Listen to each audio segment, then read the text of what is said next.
Hey, ImpEtchewus, how you doing today? This is Physics Shebang, popping in here to do this VOD review for you.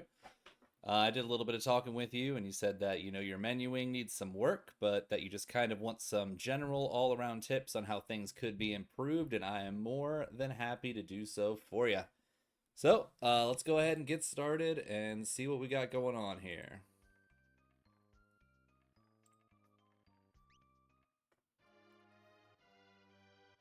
All right, Terra Sabin and Go-Go start, not too terrible. Terra's nice, Sabin not so much. Runic capture, not so good. So in general, early on, I want to see what my skills are. I want to see what I'm working with, and I want to figure out what I need to find in order to kick the seed off. In this case, you have no skills available to you, so you're looking for a way to crack open the seed. Super balls, maybe some rods. Anything that you can mimic with Go-Go would be great. It is interesting that you chose to go to World of Balance Narsh here. That is kind of the go-to most of the time. But with a Terra start, many people would instead just go straight down to Sealed Gate because of the concentration of chests. But this I don't hate because of the fact that there's shops here, and shops in Moogle Cup are typically way more powerful than they are in Ultras League.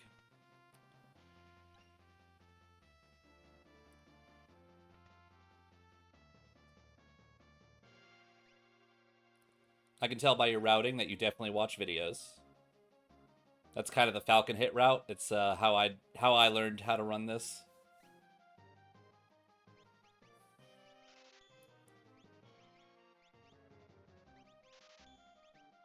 Yeah, getting some collectible, or not collectibles, but consumables are all really good.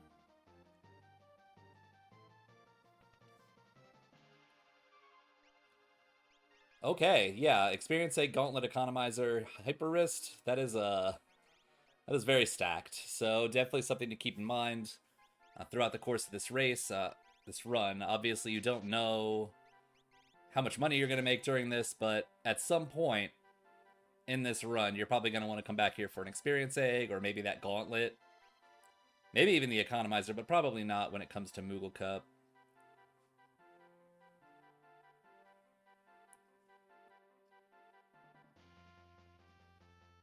But you love to see an experience egg around.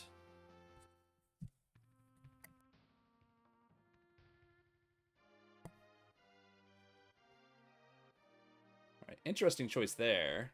So frequently, what people will do when they're doing this sort of looting route, and it's not necessary, but it is pretty common, is doing the Narsh Returners, South Figaro, Zen route. The main reason is because they're all sort of on a line. So like I can go from up here at Narsh, and I can kind of go straight down here to Returners, and straight down here to South Figaro, and straight down here to Zen. So it's kind of just like a nice little zigzag down there on your map that you can just kind of hit them all. Returners has a good amount of loot in it. So it's just a good place to go for chests if you need money or you just need a way to break open a seed. But South Figaro is not bad either. Again, there's shops. There's one shop in Returners, but there's a bunch more here. Not to mention a decent amount of loot if you choose to do the basement. But hey, free experience egg. That's awesome. Okay, Ribbon is typically good for money if you don't have the shield available to decurse. Tempest is like desperation level DPS if you need it.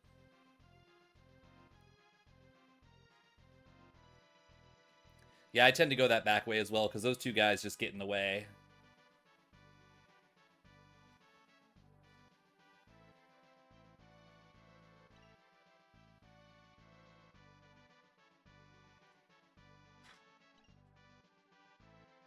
So far, nothing too crazy.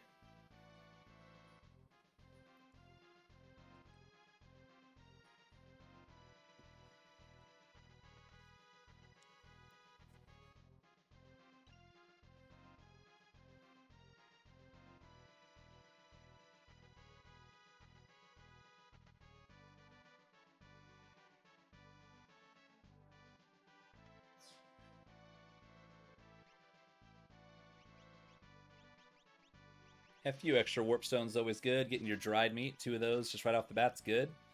Clearly, you know that buying more than one dried meat is the move. The one time you don't buy your more than one dried meat, you're going to burn it on your own party and not on Gao.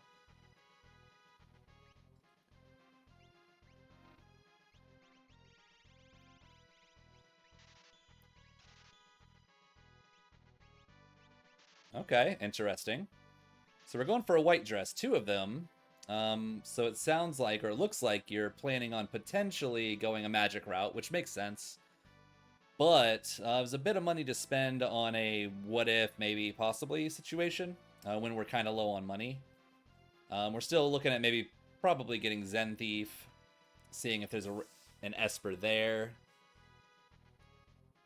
But those white dresses could definitely come in handy later on if you get some magic, just for that little bit of magic boost.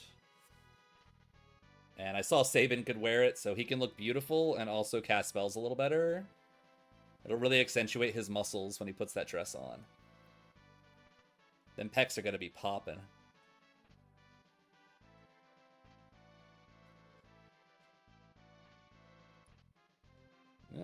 Pretty mediocre so far.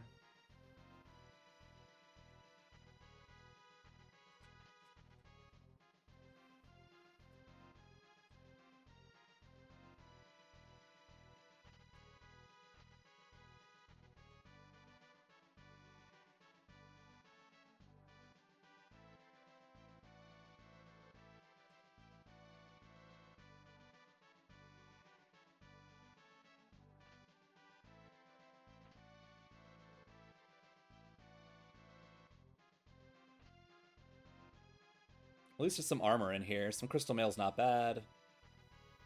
It's just good stuff to have around, especially if you're low offense. You have to be able to survive long enough to kill something. The elixirs are good too. I usually hesitate to recommend selling a bunch of elixirs while you're still pretty new, but they can be a good pinch source of income. They sell very well.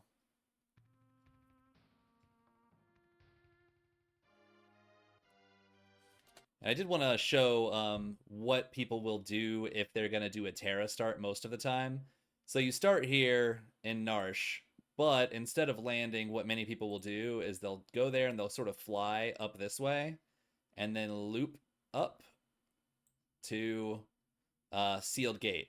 So they'll just go straight up, hit Sealed Gate, and get all those chests in that area.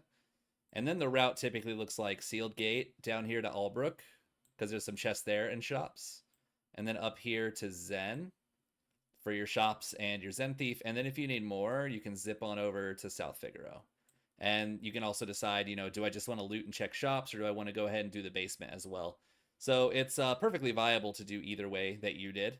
Just the typical that you'll see most people do is just hit Sealed Gate first. But it turns out by going the route that you did and hitting South Figaro, you did manage to get an experience egg. So, not every route is perfect. And you definitely got some goods by going the way you went.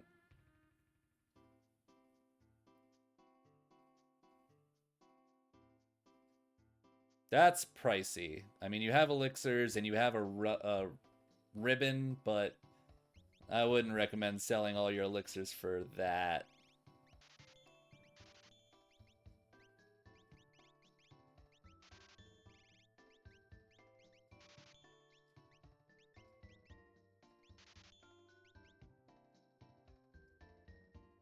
Yeah, I might not have sold the diamond mail just for extra defense, if anyone could equip it, but it's not the end of the world. Hopefully you find some other good stuff when you go, likely to Sealed Gate, I would imagine. Or I guess you might decide to go to Crumbling House as an option to check Zen Thief there.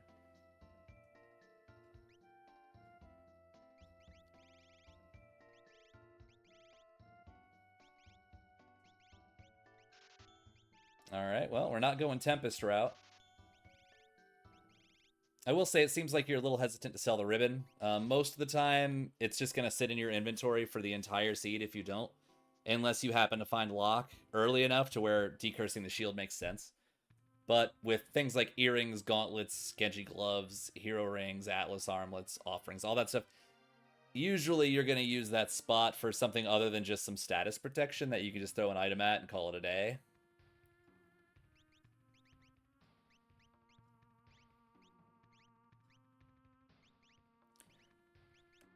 Now, if I'm being super nitpicky here, I would probably not do your equipping outside.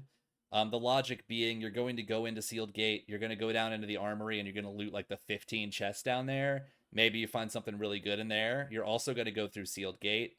You're going to check a bunch of chests along the way. You might choose to take the grind fight there. And when you do, you'll hit a save point. And that way, when you hit that save point, you'll have all the loot that you've gotten so far. Do all of your equipping all up front before you take your grind fight. It'll save you a menu. So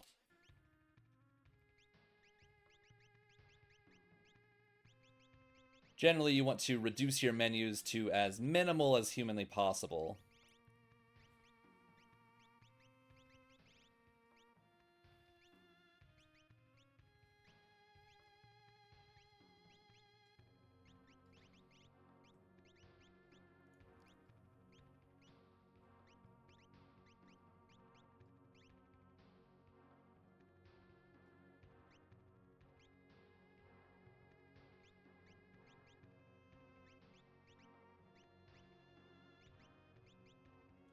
Okay, so let's have a little talk about that because I'm a big fan of. I'm not a big fan of what you did at first, and then I'm a huge fan of what you did second. So I'd like to explain why.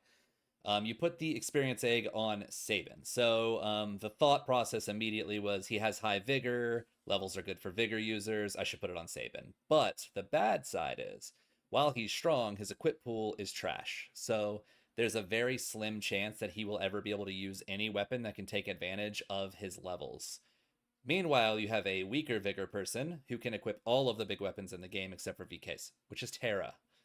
And well, VK's and fixed dice, but who cares about fixed dice, right? But in Atma, Illumina, Ragnarok, Terra can equip them all. So though you don't have any right now, if you have to pick somebody who's going to take on an experience egg, pick the one that's the most likely to be useful later. So you put it on Sabin, you were like, no, I'm gonna put it on Terra instead, which is a great like looking ahead play. Sabin has a very slim chance of being useful. If you find something that he can equip, you could always put the experience on him later, but Terra will benefit most likely in the end. So, well done there.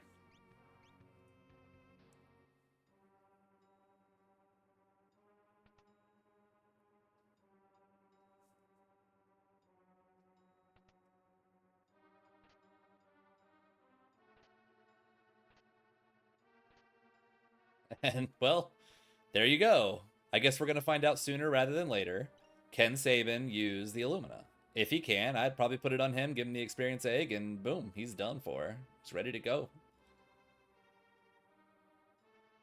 Um, Big clap for you for getting the shiny stick and not equipping it right now. That's some very good restraint. Like I said before, waiting to equip to when you're actually going to be in your menu anyway. Like when you're saving is the way to do it.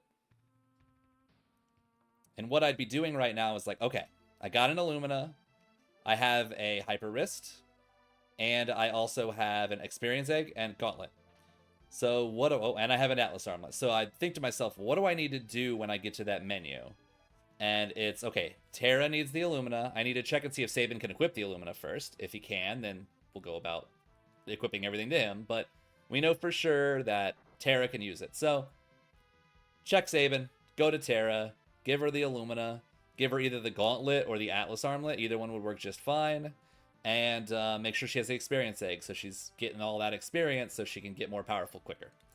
So you'd want to think about that while you're running so that when you get in this menu, you're just go, go, go, go, go. I know what I want to do. As expected, you can't use the Illumina, so straight to Terra it is.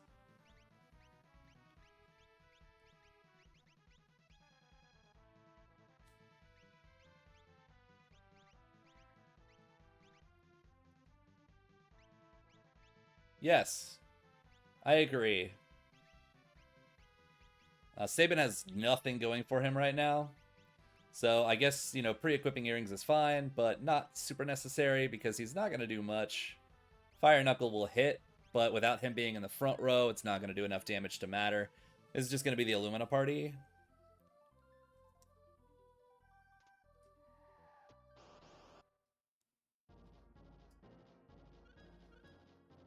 Not too bad, but they can run away, which is annoying.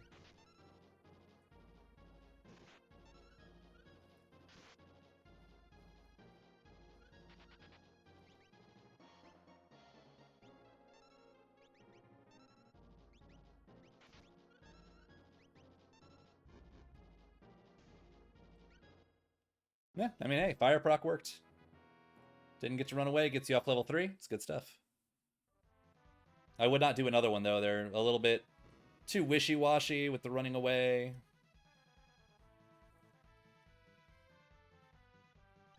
Okay, interesting choice. In general, I don't recommend you get those. It's just time waste most of the time. You're not really going to find anything good there. It's usually just consumables. And you have to do like the text box and all that stuff. So I would just skip it. But you can if you love it.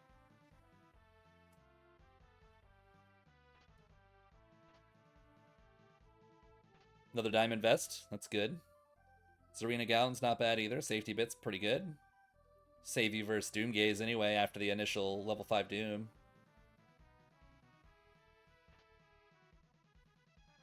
Cool. We'd love to see an Esper. Can we get an Esper and like a +2 strength? That would be awesome. Then Terra can just run the seed front to back. That'd be dope. Well, I guess not. Well, maybe.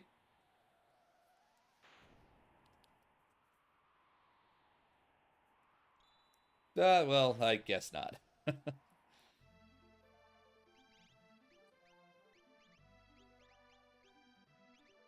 All right, we can have a little chat about that. Number one, you probably don't need to go in your menu right now unless you're planning on taking another fight before your next save. In which case, sure. I would recommend considering putting it on Terra because the Illumina will not automatically have its auto crit unless you have magic. So if you give her the Ice Shield, that would give her the opportunity to learn magic quicker and therefore start critting sooner. It might be a moot point if you find an Esper and you just equip it on her at any point. She has magic now, therefore it crits. So, but it's something to maybe keep in mind.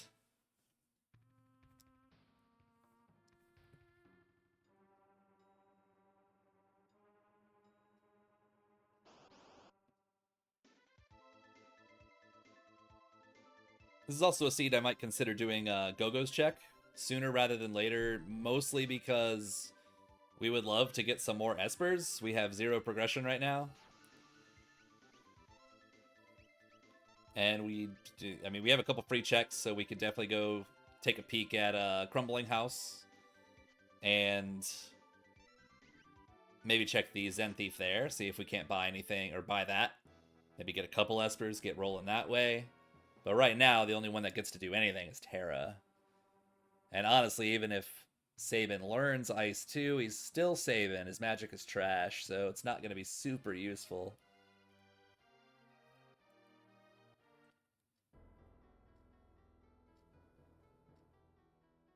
Alright, a little bit risky because running into Doomgaze before you've healed, before you'd saved, could definitely result in some problems. But no problem this time. Another quick tip. You can actually never run into Doomgaze if you are strafing your ship. So, if you're close enough, you can just strafe all the way there. And then you don't have to worry about ever running into Doomgaze while you're doing it.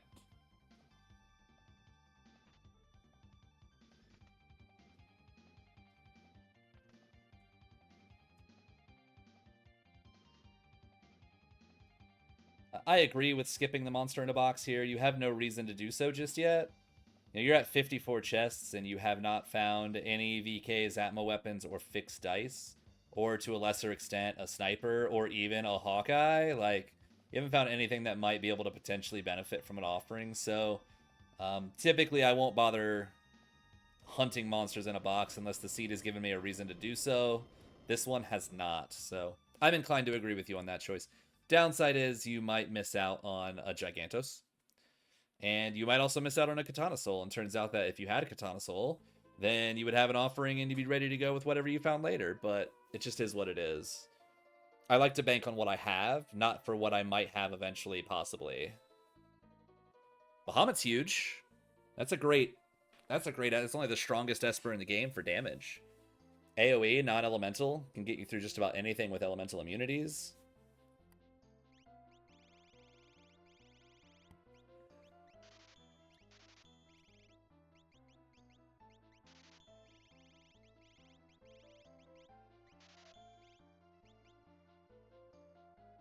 Still would have sold the ribbon, though. Oh man, awesome.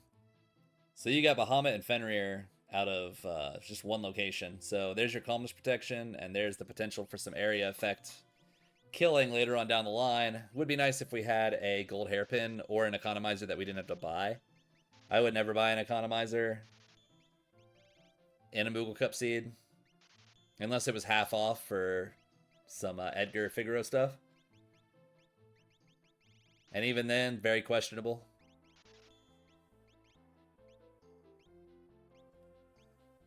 Yeah, I appreciate that you make sure to have, multiple of each kind of curative. That way, in case something crazy happens, you have some backup. It's all really good stuff. Now I'm going to guess you're going to go to Imperial Camp. That would be my choice.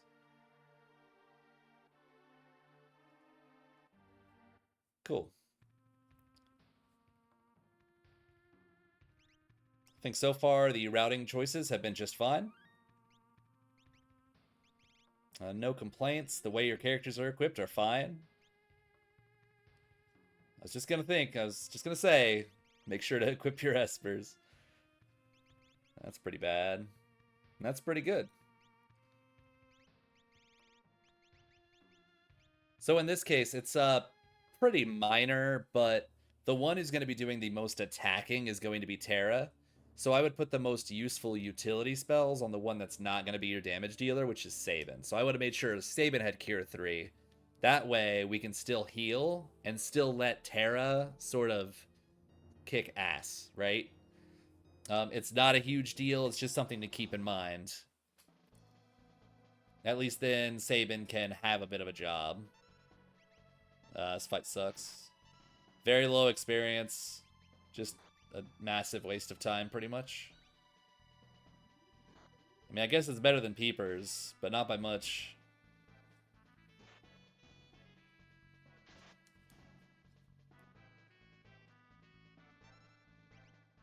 At least the music's slapping. Anytime Chrono Trigger shows up, I'm in a good mood.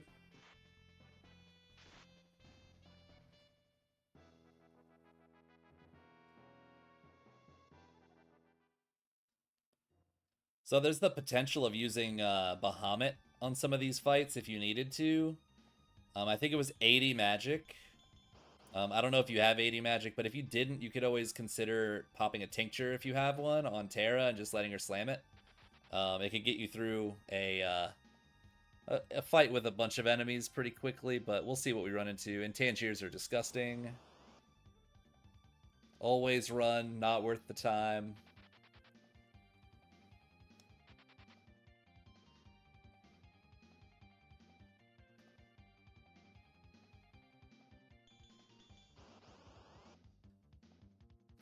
I just said it was probably better than Peepers, but not by much. Not good, not good. Bad grind fights. Maybe the Peepers kill themselves, though. Looks like it. What is that, like 6 experience or something? 15. Alright, at least you got 5 magic points.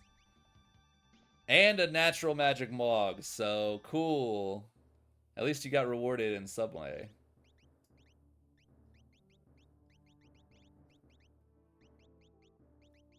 Now, me personally, I would probably just go straight down to Barren Falls. But I also tend to not bother with trains super early because it can be a bit risky when you're still squishy. So I usually save it toward the back half of the seed. If there's no other faster checks or I'm really looking for a peakable that I can sort of look at and see if it's what I need. For example, I had 8 characters the other day and I was looking for Skip I already had unlocked, and I was like, I'm going to check Phantom Train and see if I can find a character there. It was a character and I got my Skip, so it all worked out really well. Alright, Phantom Force, that's fine too. I think it's a matter of preference if you do it or not. I also like that you're saving first.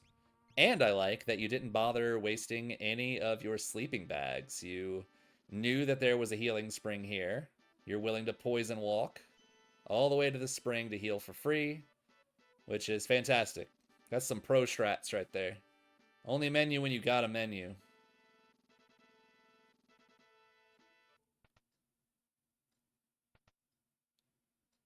Do you know you can peek it? You do know you can peek it. Fantastic.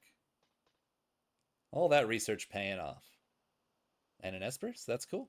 Fantastic.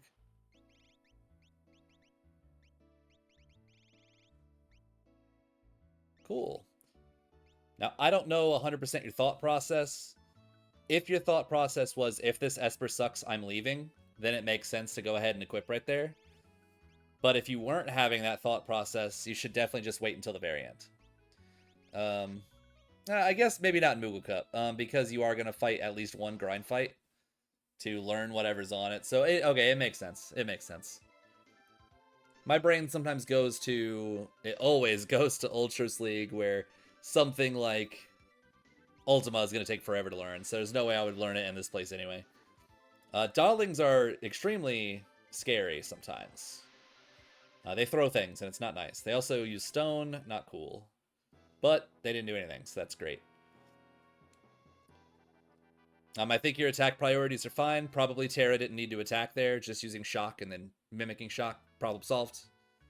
Pretty much everything dies to that at this point in the game, so you could just do that. And just skip an animation. The main reason why is because if Terra procs, then you waste like a bunch of time. It's like 5-6 seconds for that proc, when all you have to do is double flash. It's over with.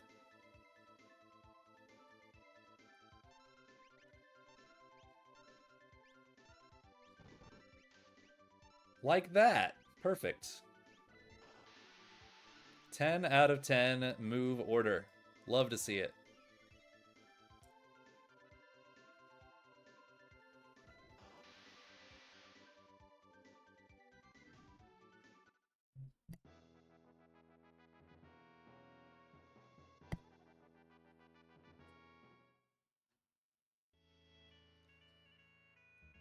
So far, routings look fantastic. Haven't seen any issues there. Haven't seen issues with your combat yet.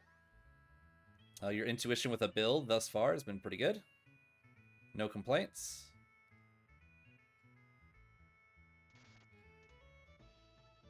And your general running around is good. Like, you know your way around. You bonk quite a bit, but that's just you haven't played that long yet, so that'll get better.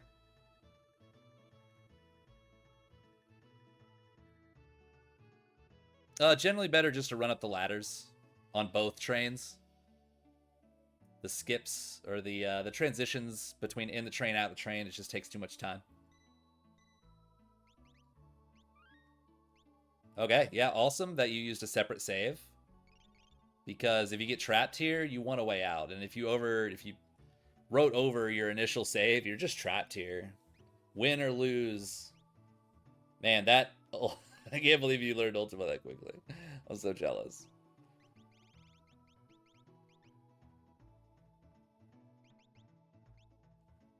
That's another one of the situations where I'd be thinking, like, what do I need to do in my menu? Like, what is it that I actually am? What is my goal that I would be thinking through while I'm running?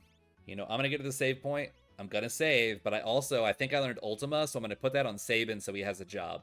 And that's all you do when you get in your menu. We know Terra doesn't really need spells. She's just here to slap. That's it. But we do want Mog and Sabin to have some stuff. So switching Espers real quick, saving and going is great. Ghost Train, yay. Phoenix down. Revivify. Or Illumina. Well, that's fine too. Remember, undead bosses in Moogle Cup, you are able to Phoenix down or Revivify to kill it.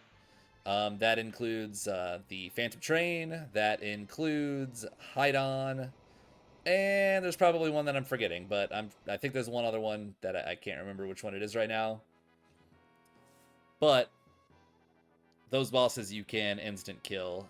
In Ultros League, you would have to use Doom or Exone or Raiden or Odin to kill it. But in Moogle Cup, you just go straight toward those consumables and kill it. Enjoy it while you can. I miss it greatly in Ultros League.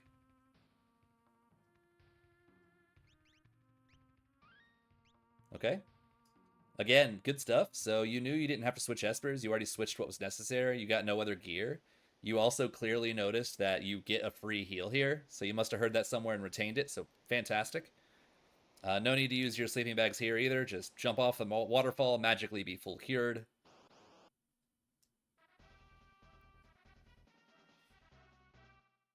All right. So, Rexol. You paused for me, so I won't pause right now. But Rexol is super annoying early, especially with the offense that you currently have. The reason being almost all of your offense is area effect. And area effect stuff is going to kill the little guys, then they die and they regenerate and they waste a ton of time. But your other bit of offense is Illumina, and the problem with that is that sure, the physical damage will do really good on it, but what's also going to happen is you're probably going to proc and it's going to heal him because he is going to absorb Pearl. That's just what he does. He looks undead. He's actually not. He is weak to ice, so you can just remember that he's wreathed in flames, and therefore ice would work just fine. So you could do that.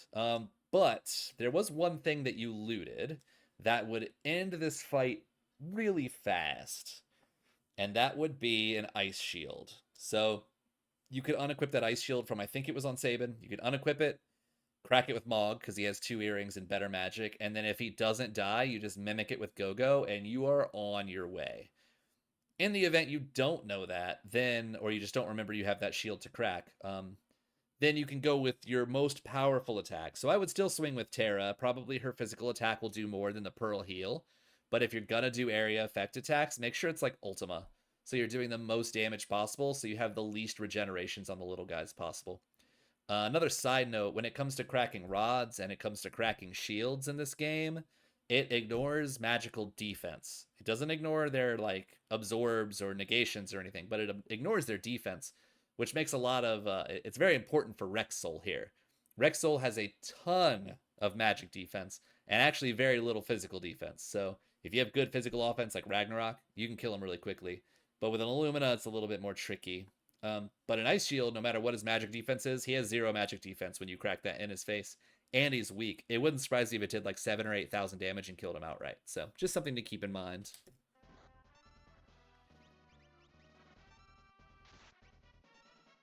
Yeah, what did I say about procs? If you don't want procs, they're going to happen all the time. When you desperately need procs, they won't happen ever. So that's just how it do.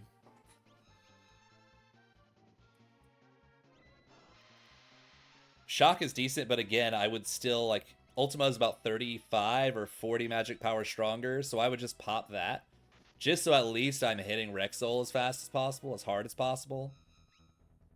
Sabin has the Fire Knuckle on, and he does absorb fire and Pearl, so that's why you healed him there. And of course, a second proc, because why not? Why not? Yeah, that shock is not hitting, so I probably would completely ignore that and just go with Ultima, which ignores magic defense. That's the other thing I didn't mention. Ultima does shred magic defense, so you go with that, you don't have to worry about his crazy magic defense. So you'll see that Gogo will hit really hard, even though his magic is not very good. Like, that was 1599, where Shock was doing like 700, and Mog has more magic power, so ignoring magic defense is huge. He's probably already dead. At least we hope he's already dead. Ooh, not yet. This next one should do it.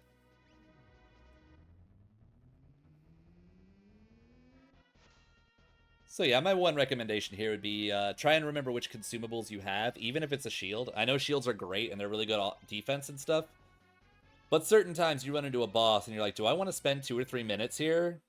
Or do I want to spend 10 or 15 seconds here? And the answer will frequently be 10 or 15 seconds.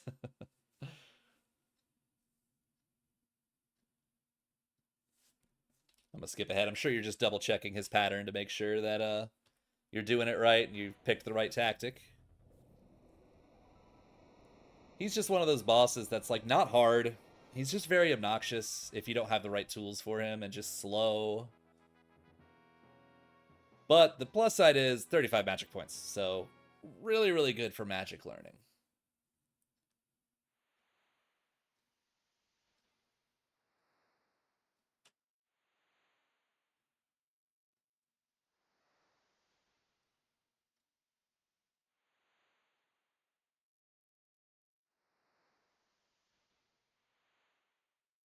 Cool. Rewarded with a character.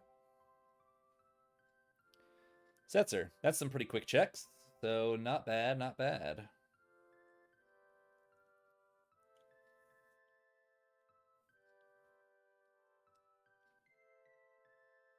From here, I'd probably consider doing some Moogle things and maybe stopping at Colts along the way. All right, so we have a Setzer with Slot. Just go back real quick. I want to take a peek at his stats. So he's got 34 magic power and 42 vigor. His equip pool is worse, or not worse, but it's pretty bad. But his magic is higher than Saban's.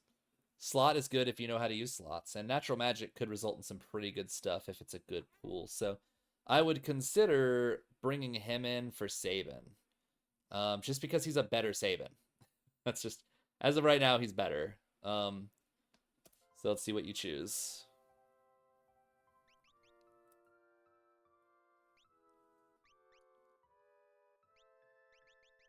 Oh, getting rid of my boy Go-Go. I disagree with that, mainly because in this particular scenario, Saban isn't doing anything, but Go-Go can mimic everything. So if you cast an Ultima on Mog, you get a free Ultima. You cast a Cure 3, you get a free Cure 3 if you need it. You crack a shield, you got a free shield. If Saban was like slapping, or like I had something in mind that this guy is going to be really good at the end, like a VK that he could use or something, I'd be like, yeah, he needs to stay in, and Go-Go can get out of here. But this scenario, I do not think he's worth keeping around.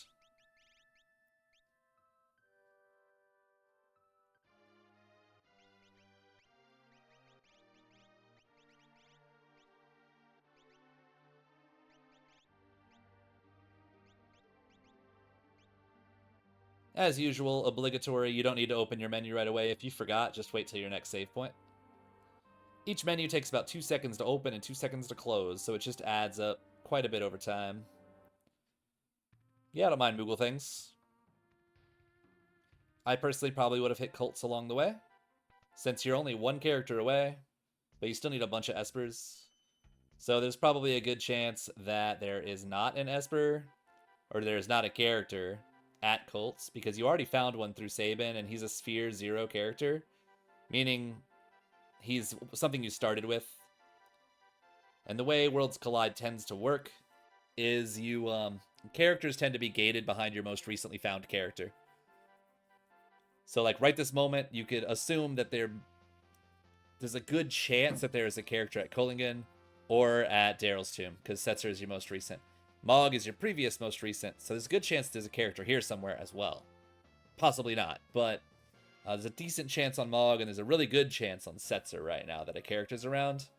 Since we're only looking for one more character, but 6 more Espers, I would lean toward Colts because he's not new. But also, Terra's not new, so coming here is great.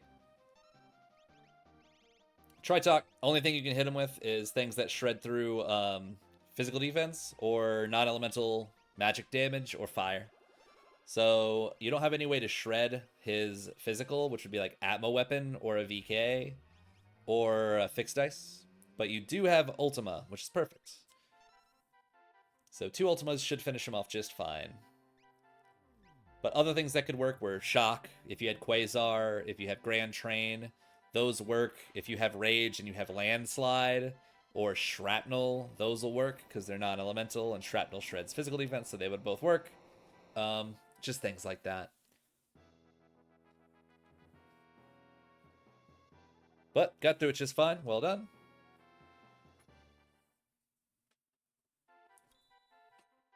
I mean, it's what it is what it is. At least you have a Terra that you know can use it. That brings you to 2 pieces of Merton protection if you need it later as well.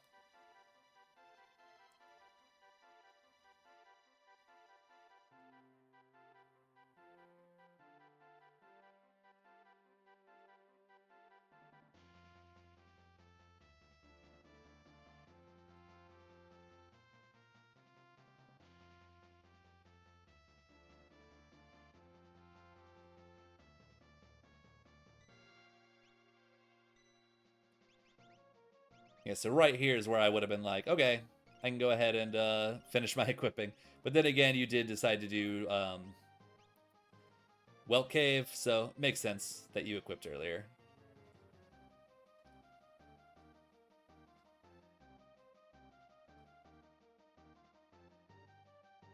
Dude, this music is hype. I don't know where it's from, but I'm loving it. I'm sure you know you're not supposed to move there. Either that or you just haven't done Lone Wolf very often. Another Minerva, no thank you. Progression, please.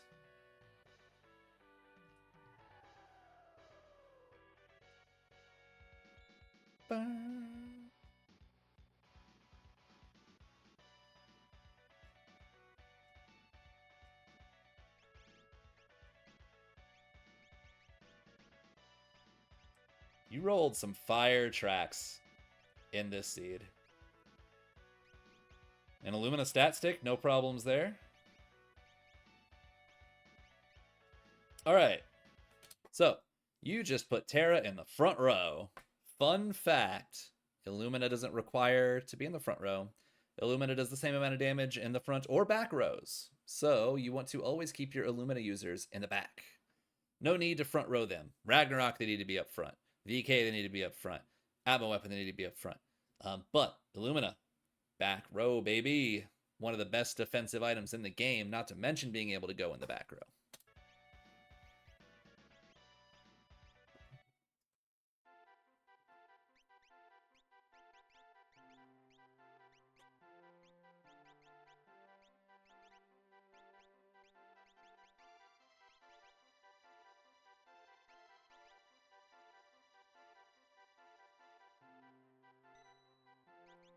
I'm just going to keep saying it just so that by the time you're done with this video, you're like, okay, I need to pay attention to when I'm opening my menu. But you were planning on saving, so just do your menuing when you're in your menu for saving.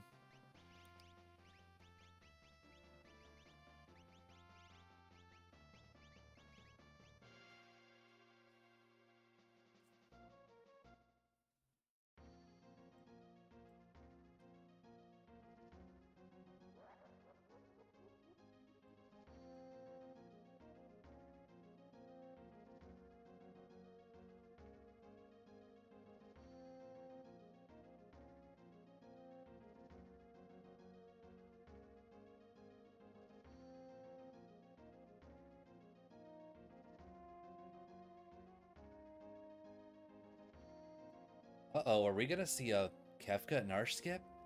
Holy shit!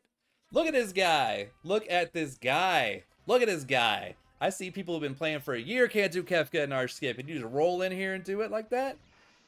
Damn, that's awesome. Well done, man. There's a lot of people who can't do what you just did. Round of applause.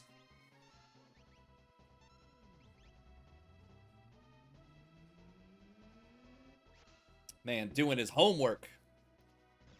Fun Baba, very weird. Giant green ogre man. Hates poison. Will absorb bolt. You can know that because he uses bolt, so don't use bolt. Otherwise, it's just a chunk of hit points. And I think you did just fine on that. A couple things you can keep in mind in this randomizer, or in Final Fantasy in general. There's a couple generalizations that you can remember weaknesses for. Like undead is, now there's exceptions to every rule, don't get me wrong, but in general you could assume if they're undead, fire, pearl, they're weak against it. Is it a machine? Think about what would damage your phone. Electricity or water.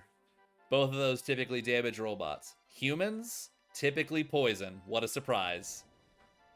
May all the Domans rest in peace, right? So if you just keep in mind those generalizations, a lot of the time it'll just work across many enemies that are the same type in the game.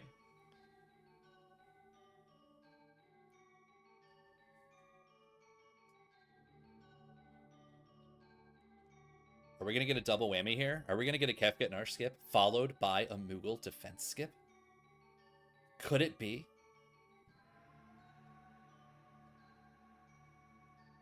Surely the guy with very little experience being mentored isn't going to magically be able to do both Kefka Narsh and also Moogle defense, right? Ooh, Strength Esper, all up in Terra's business. I did see we have Eddie Boy here, so there's some options for that guy.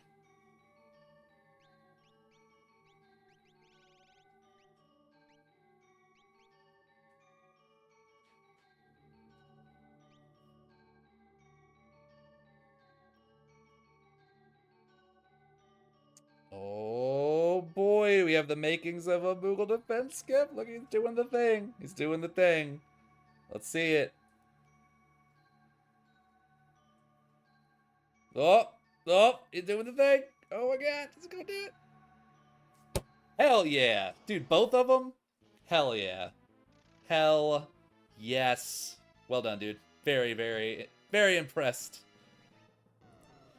Alright, this idiot is kind of like just a giant waste of time when you have a full party.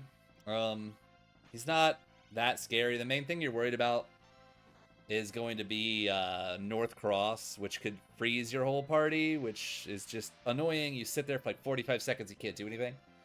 And that's until he gets to about, what is it, like 50%? He goes into phase 2. He flashes. He's going to put up Reflect, and he's going to put up Image. So Reflect, if you single target anything on him, like a Fire 3 or whatever, then it won't work. But an area effect like Illumina, that works because you didn't target him. If you have an attack that is not 100% accuracy, you are more likely to miss until you break the image. So you have a 25% chance to break the image, and then the next attack and then on you can hit with. But Illumina doesn't care. It's 100% hit rate no matter what. Never misses. So even with image, you hit 100%. So got through it just fine. You know, like hit him hard, hit him fast. Area effect at the end. Done. Another fun thing you can do is if you have no other way to get through his Reflect at the end, you can crack a shield or a rod instead. Even though you're single targeting them with the item, it ignores Reflect, so it's a good way to just pump right through it. Solo Edgar, you say? What's on your mind, ImpEtchewus? I have to assume it's a go-go check if you're by yourself, right?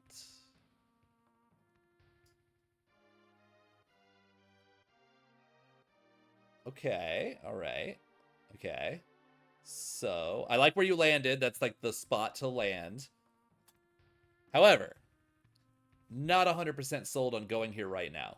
The reason being, Edgar has another check that leads right into it. That would be the South Figaro cave heading down to the engine room in World of Ruin, and then you could swing up and check the throne, even in World of Ruin. It's possible you don't know that, but you can do the throne in World of Ruin. So it will behoove you to just go ahead and do them both together. It wastes no time. You get 2 checks. Fantastic. So that's what I would recommend. Checking the shops is perfectly fine. Whenever you have an Edgar in the front of your party, you get half off in the castle. You also get half off in South Figaro World of Ruin, not World of Balance. So whenever you get an Edgar, make sure you always go to World of Ruin, South Figaro, and check the shops. If you find some half-off Illuminas and gauntlets or Genji gloves, next thing you know, you have a whole party of blenders. So you always want to do that. Many times you will win or lose a race based on did somebody just not check Edgar's check, which is like the way to push the seed faster. World of Ruin, South Figaro, always do it. You're already close to it. I would do it basically on the way to Gogo's check. I would hop back in my airship, kind of fly to where South Figaro World of Ruin is at, switch over to World of Ruin, land, check it, look at the shops, and then head straight to Gogo.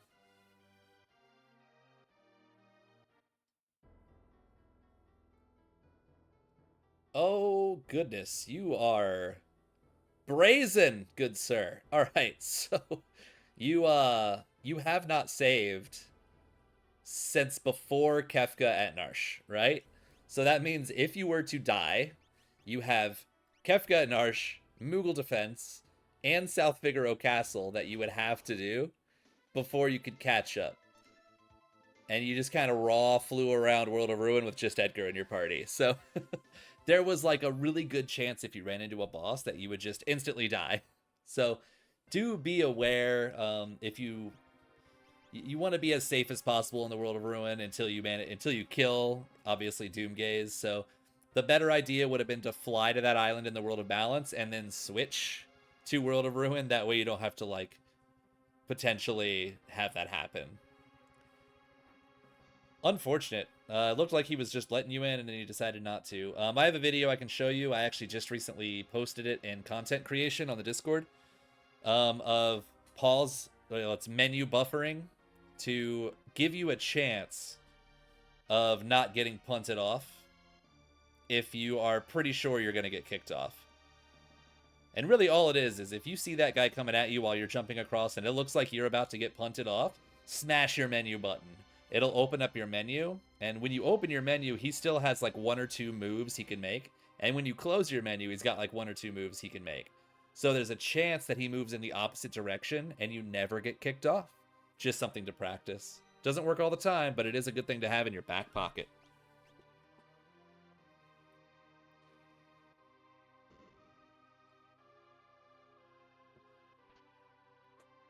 I don't hate that you're not looting. I think you have pretty good power going on right now with Ultima and Illumina Gauntlet, so it's not really necessary to continue looting, and I see that you recognize that, so bravo.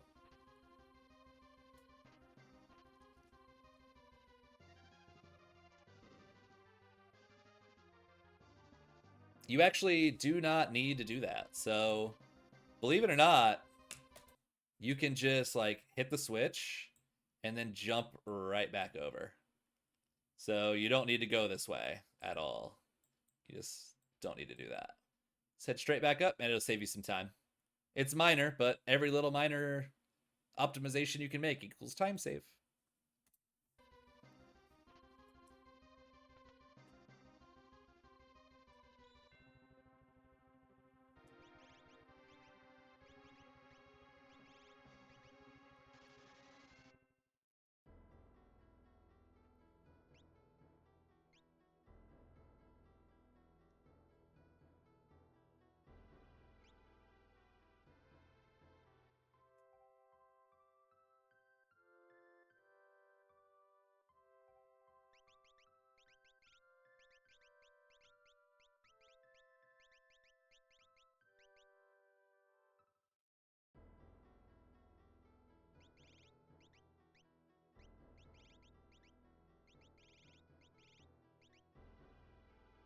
Yeah, keeping her with the Strength Esper is the right move.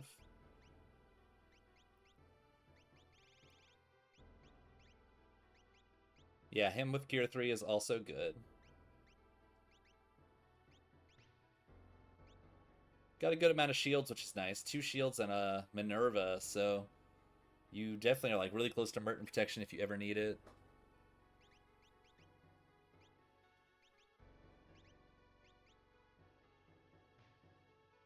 Okay. Are we choosing to take Eddie Boy? Is that what's going on?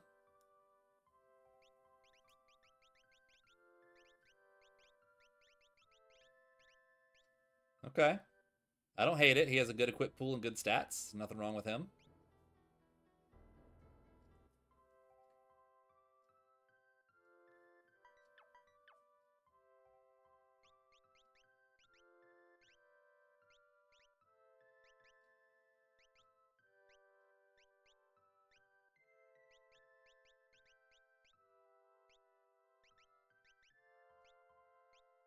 As a reminder, Illuminas do not need to be in the back row.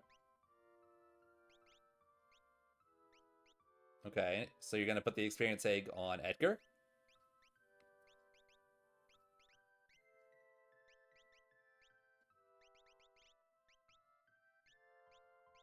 No. Who's going to get it? Nobody's going to get it? Nobody's going to have the GG Egg? Nobody gonna... No GG Egg? No GG Egg? Oh no. Okay. Let's have a quick talk. Let's have a quick heart to heart here, Impetuous. Let's have a little talk. Let's have a little conversation, okay? I'm not mad at you. I'm just disappointed, okay? So, when it comes to physical offense in this game, especially fight, levels are king. Always levels are king. So, if you have anybody using any physical weapons, doesn't matter if it's Illumina, Ragnarok, or VK, or Atma, doesn't matter. Levels are going to propel you way higher than anything else in the game. And there's a reason for it. I'll be informative about it. When it comes to damage calculations for magic, it only factors in your level one time. So it's like your level times your magic power and then like divided by 64 or whatever. It's a stupid thing that it does. But when it comes to your weapons, it actually adds your level or multiplies your level by itself. So it's actually squared. It's level times your battle power, I think. Or it's level times your level times attack. I forget.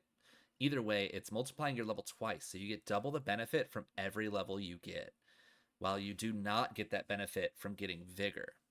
So an experience egg on a physical attacker is imperative if you have it. You would never want to not have an experience egg on one of your characters. So just keep that in mind. Experience eggs never not have them on. Levels are the most powerful thing in Final Fantasy VI. So pick your carry. That person has an experience egg for eternity. I probably would have just kept it on Terra and just let her slap harder. If I start seeing she's slapping 9s, then switch it over to Edgar until he's slapping 9s. And now you got 2 killers. So with that said, shame, but it's fine. Maybe you equip it later. While we're at it, let's have a little talk about sort of what we can do at this point. So we got Edgar. So that's an option. But we also have Setzer. So we have multiple things we can do. We can sort of rush off to the right here, come right over here, check Golingen. I'm doing this with my mouse, by the way, so you're just going to have to excuse the fact that I suck at it and the circles are bad. But you can do Golingen and see what's there. If it's a character, maybe not, unless it's a good character, like Shadow, where it's got good checks that you can do quick, or Celis. That'd be great. And then you can go from there just straight down here to boop, Daryl's Tomb, right? So you got 2 checks right in this area. Perfect. When you're done there, you have the option to just kind of zip down here, and you can check South Figaro, World of Ruin, for those half-off goodies. Check that out, right? And then you just go right next door to South Figaro Cave so that you can do the stuff in here. And you could choose Ancient Castle too if you wanted to while you were there. But ideally, that's the route you would take, is like, you know, over here, do all of this, go down here, do all of this. And you could get the 2 checks at the same time. So 2 checks lumped in, 2 checks lumped in. Nice and efficient, and you can run in the shops here with Edgar. And then once you check all that, you kind of see where you're at from there. So let's see where we're headed. So yes, I love that you are looping across the map. I see a lot of people just truck all the way across the map instead of like what you did, just pushing right over. Okay, old man's getting drunk, leave him there. Fine, we don't need him. We can keep him in mind though, because there's at least 2 checks that are like pretty okay. We do have Ebbett's Rock, which is not great, but like it's not that bad either. Most people hate it because it's RNG, yada yada yada, whatever, but it's pretty average. It's an option. The other one is going to be Fanatic's Tower. And a lot of people avoid Fanatic's Tower too, but Fanatic's Tower is guaranteed Esper or character. You can peek it the second you walk into Fanatic's Tower. If there is a character walking around in the line of people, then it's a character. If it's not, then it's an Esper. Additionally, you can kill the dragon. The dragon will give you a high tier item for killing it and another high tier item for the check. So that's 2 high tier items. At the very top of the tower is another high tier item. So you have 3 high tier items and guaranteed progression in 1 check. Additionally, it counts for 3 checks towards skip if you kill the dragon. But actually the chest at the very top of the tower is 1 check, and the check all the way at the bottom is 1 check. And the dragon is 1 check. 3 checks. So it's good to sort of keep him in your back pocket. Remember he's there. You know, if nothing else, it's a quick 1 check to go for skip if you want it, right?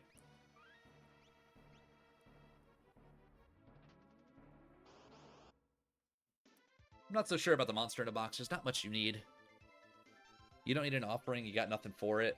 A Gigantos is something, right? But it's not crazy good.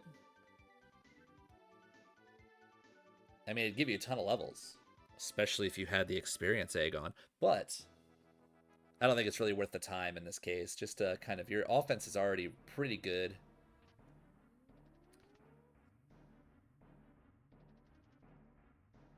Cool. So now you have 2 forms of Calmness Protection. All right, let's see. Are you going to pass the math test? Well, one didn't, but that's fine. Doomgaze, Undead. I did tell you earlier, Undead tends to be weak against two things, Fire and Pearl, and he is no exception. So if you got Pearl, hit him with it. Illumina has Pearl, so you can do that. Definitely don't Drill, though. He has an Illumina on, so he'll do way more damage with Illumina.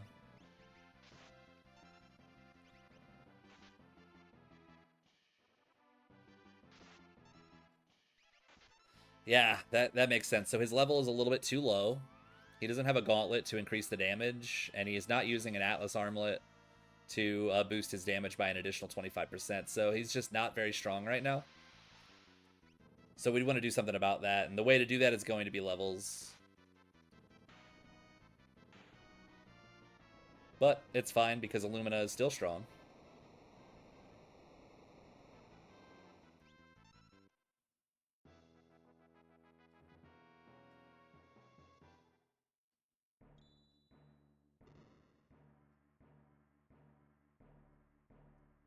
This is the spot that, for whatever reason, it like froze. So I'm gonna skip. There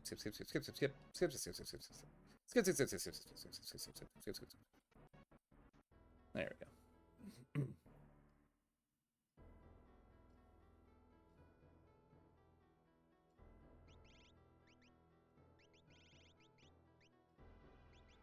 There's Merton. You like are so close to Merton protection. So that's like something to keep in mind. When it comes to Merton, by the way, all shields work to negate Merton at the very least. The reason being is because Merton is wind and fire, and if something absorbs or negates damage, it calculates that first. So because all the shields negate wind, it means it will automatically negate Merton because wind is a part of its damage calculation. So any shield works for Merton protection, and you also have Minerva's. So that's huge. It's a faster version of Ultima that might be able to heal if you have a Fire Shield or a Red Jacket. Or Rage Ring, I think. Dragon's fine. This is a good place to go at this point, just for a little bit extra levels, and also maybe think over where do I want to go? What am I thinking of right now? What should I do?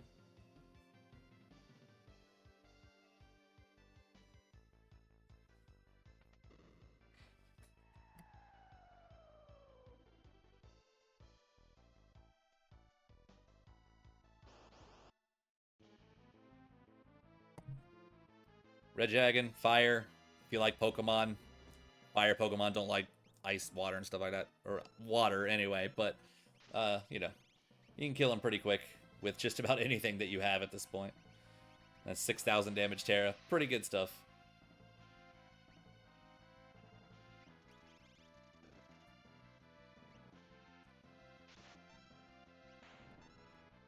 I'm now noticing that I have not had to mention a whole lot about weight tricking.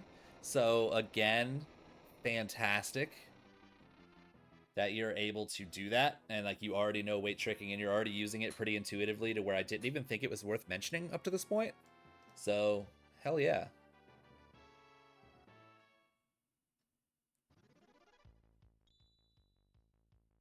Okay, you have Merton protection right now. So this is where I'd be like, I need Merton, and then I could just start cremating everything much faster than I could with Ultima. So Search the Skies is still a thing.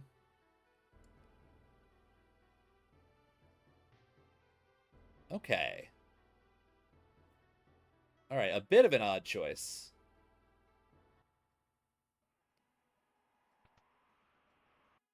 So there is a chance of a Esper or item up here, which is true for one Esper. But it might be better to try some checks elsewhere. But it's really hard to tell if this is like a like crazy good move or like a move that's sort of off tempo. There is a dragon for more levels. It's going to make Edgar more powerful. It's going to let Terra get more powerful. So your guys who are swinging Illumas, they get more powerful. It's awesome. Perhaps a bit slower on the progression side, but not bad. It's not the choice I would make, but I don't think it's necessarily a bad choice. I probably would have searched the skies and then probably taken a look at South Figaro Cave to do engine room and see if maybe there was an Esper there, which you can peek lightly. You can see if there's a character at the end of South Figaro Cave before you go into South Figaro. If it's not a character, it could be an Esper or an item. So if it wasn't a character, maybe I go ahead and try it. Storm Dragon, he absorbs wind. So the main thing that you want to do on him is actually lightning. So Bolt is his weakness. In the event you don't have, you know, Ultimas and Illuminas and all this other stuff. But I probably would have, because I passed right over it, I probably would have gone to South Figaro Cave and just checked it to see if there was a character, and if not, knock it out, see what we got. And then I would start sort of leaning on some peekables a little bit. So I'd maybe consider going to Mobiliz and seeing if there's an Esper there, or a good character with fast checks like Celis. Or maybe even Zozo. And like last-ditch effort, we could also consider going to Fnatic's Tower, just grabbing Strago, doing Fanatics, and seeing where we're at there. If we peek it and it's an Esper, of course.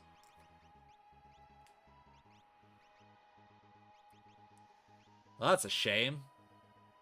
Where's Locke when you need him?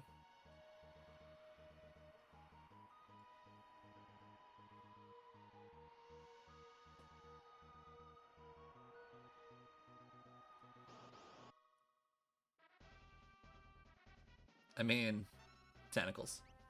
So, something to keep in mind. There's a good way to, you know, at some point you're going to fight these guys and you're not going to have all the tools you have, right? So, there's a way that you can remember what their weaknesses are, or at least what their element is. So, like, we have here, he is E. We got this guy who is L.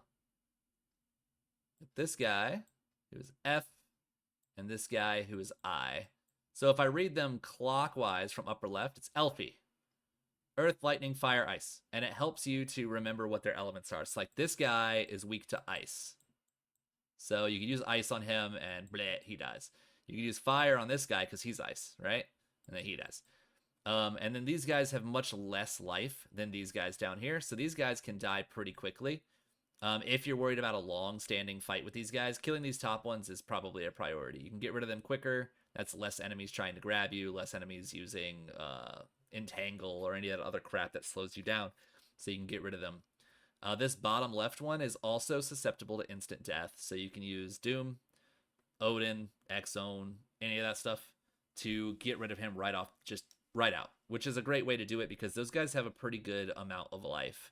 So yeah, if you remember Elfie, at the very least, you can remember the bottom weaknesses and kill them both. Yeah, that's it. Oops, gotta hit spacebar. But in this case, you have Ultima, so just use Ultima, win the game, GG's.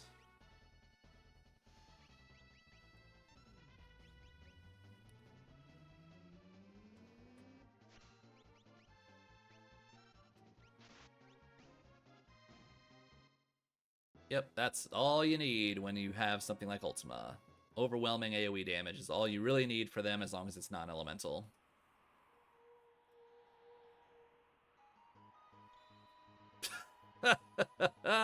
Oh, Worlds Collide. Why is Worlds Collide like this? Have a VK offering handed to you on a silver platter, and also you can't use it. Get wrecked. How rude.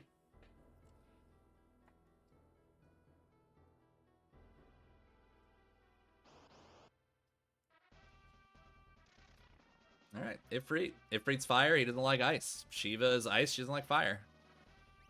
Otherwise, just hit him with non-elemental damage, or anything physical works really good.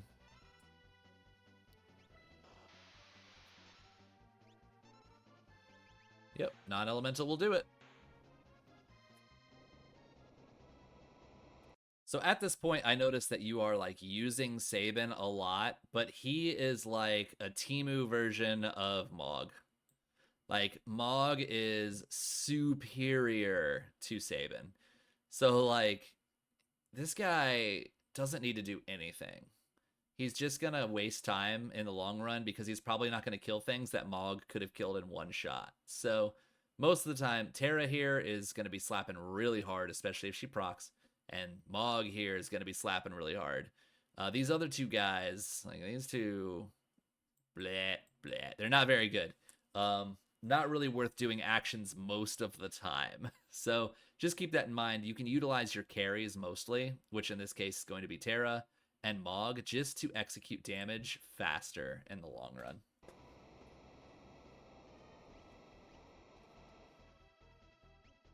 I don't think that fight mattered too much, but I think I saw you queue up Sabin. That's what reminded me of it. Like, his Ice 2 was just not going to do much damage, even though Ifrit was weak. Meanwhile, Shock did like 4,000 damage because Mog is just that much better.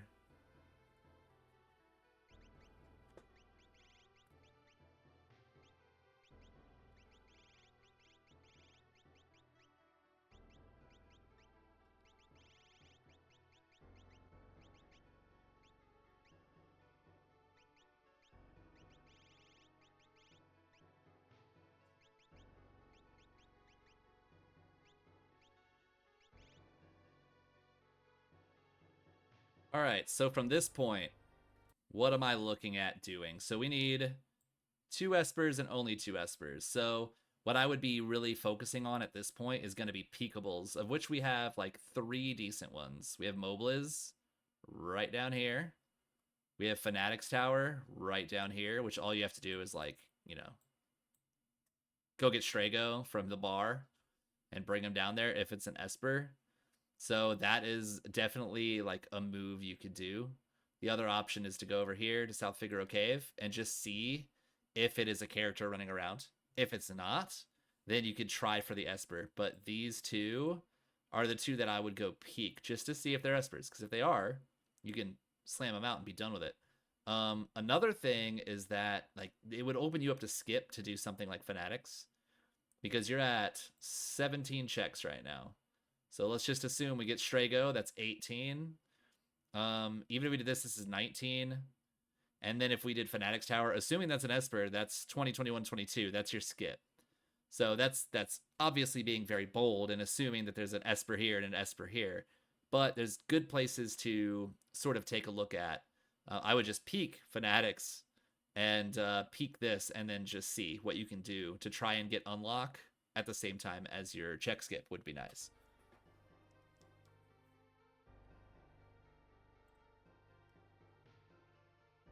Are you doing what I think you're doing, good sir?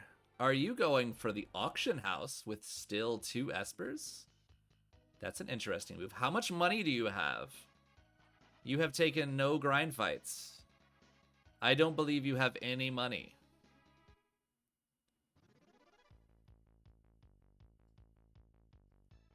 I fear for you, ImpEtchewus. I fear. Oh, it would be an Esper.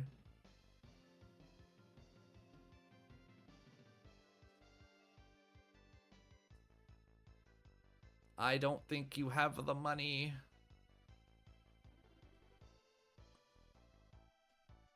Oh, you don't have the money. That is heartbreaking. Nobody ever gets the Esper first try. Ever. It's illegal. The Worlds Collide police would have came and raided your house.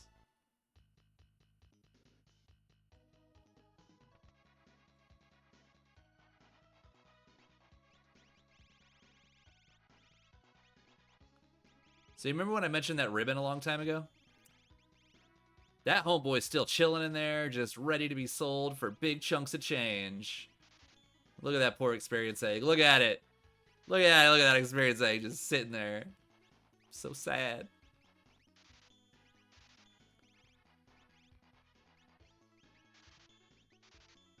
You're never going to use that Sky Render or that Strato. You're never going to use those. They're really good for money, too. All right, let's see.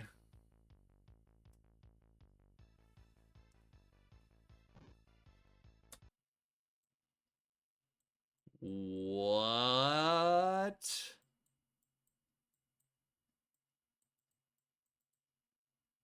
What? Twice in a row? Oh my gosh. How dare you? How dare you? If you could only know how many times I've come here desperately seeking one Esper, and it taking like 7 minutes, you would feel my pain. You would understand. You are the luckiest man alive. I am jealous. Share your luck with me, please. I'm desperate.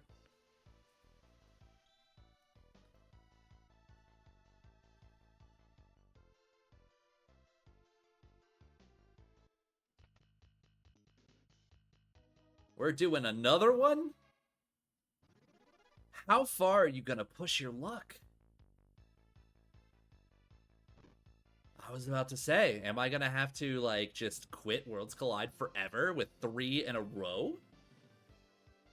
So, while we're waiting to see what's going on here, let's have a little discussion about Auction House. In World of Ruin, there are actually 2 extra checks here. The 50,000, it's either the 40,000 or the 50,000. I have to double check my numbers, but also the 10,000. And it removes it from the pool. So if you get something, the 10,000, or I think it's the 40,000. I can't remember. I'll have to double check. It's either the 10,000 or the 40,000, or sorry, the 40,000 or the 50,000. If you buy them, it removes it from the pool and increases your chances of getting the Esper. So something to keep in mind. I usually like to sell stuff until I'm at like 100,000, so I could buy all the good stuff. Dude, you actually need another Atlas Armlet. Buy it. Buy that bad boy. You don't have the money right now, but I would consider it because, like, you don't have another Atlas Armlet for Edgar. All right, so yeah, you will have burned up your luck at this point. So here's what I'm gonna do. I'm gonna skip ahead, and let's see. So we're 2 out. Oh, you're leaving. Okay, got you. You're like, screw this. I'm done. I only need 1 more. So now's where you definitely check Mobliz.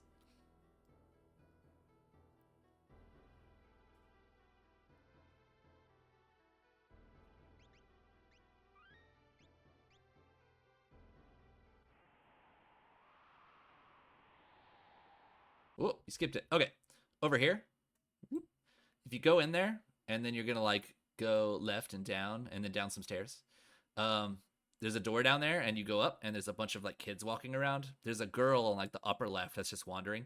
If you talk to her, she will tell you what the skip or what this check is. She'll be like, "You're not gonna take away blah blah blah, right?" And then it'll tell you if it's an Esper, an item, or a character. So you can always peek it that way. Whoop, missed that too. So, quickie little thing here. Stop. Okay. Right when you enter, you're going to be like in this spot, right? The trigger spot for the dog is right here. So, if you step on this little square, then the dog comes up, and you have to wait for the dog because it's a cutscene, and you have to walk all the way over there behind the bookshelf, yada, yada, yada. So, all you do is make sure you don't run forward. So, you do not want to run forward. You want to run boop, to the left 1 step. So you're gonna go. You're gonna be right down here, and you're gonna go up that way, and then you skip the dog, and you can run right behind the bookshelf and ignore that little cutscene. Save you a few seconds. It's about 3 seconds you save there. All right, so Realm is not ideal. So I agree with leaving. So the options we still have are going to be South Figaro Cave, Fanatic's Tower, Zozo. We have choices. But it looks like you're all about the auction house, so that's what we're doing. We're gambling today. Now, the downside of doing this is that you're not getting levels, you're not getting magic points, you're not getting any benefit toward your strength at all, while doing the checks could. Sure, this is guaranteed that there's definitely a stone here, but how long and at what cost? And it's an imp robot, which is just awful. You hate to see it. Such a long, stupid cutscene. All right, well, you got it 2nd try. Well, technically, what is that? 4th try? So, at least you got it. It's still a pretty respectable unlock time, but you're 3 checks away from skip. So, we need to talk a little bit about skip if you don't go for it. Let's find out.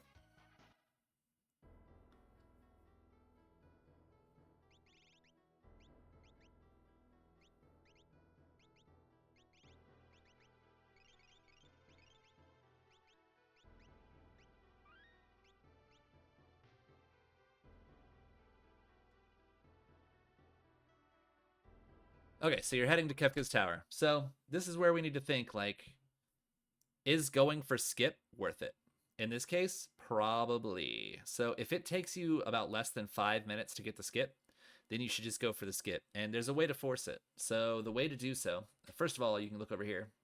You got 19 checks. You only need 22 for skip. So for that, we have two options. Well, actually, we have one very clear and obvious option that we could do. We go right up here. We go get the old man from the bar. That brings us up to 20. Then we go down here to Kefka's Tower. And what you're going to do is you're going to put your entire party in the middle. All four, and then just two whatever characters on the wings. Doesn't matter, they're not going to move. You switch right over to the middle lane, and you go through it. You kill the Atma that's on the toilet in, like, the jail cell. Not that far in, like 2 screens in. You kill him, and that's 1 check, plus a high tier item. And then you head south, and you continue on like you normally would till you get to the dragon, and you kill the dragon. And that's another check. That is 22 check skip. You then warp out. You can save, equip your espers, do your equipping, whatever you need to do. Hop right back in with your skip, and boom, you're already at the switches. Not only do you have the skip, which makes it inherently a little more safe if the lanes are rough, but you have more levels because you just killed a dragon. And you have more items because you got 2 high tier items, one from the dragon and one from Toilet Atma.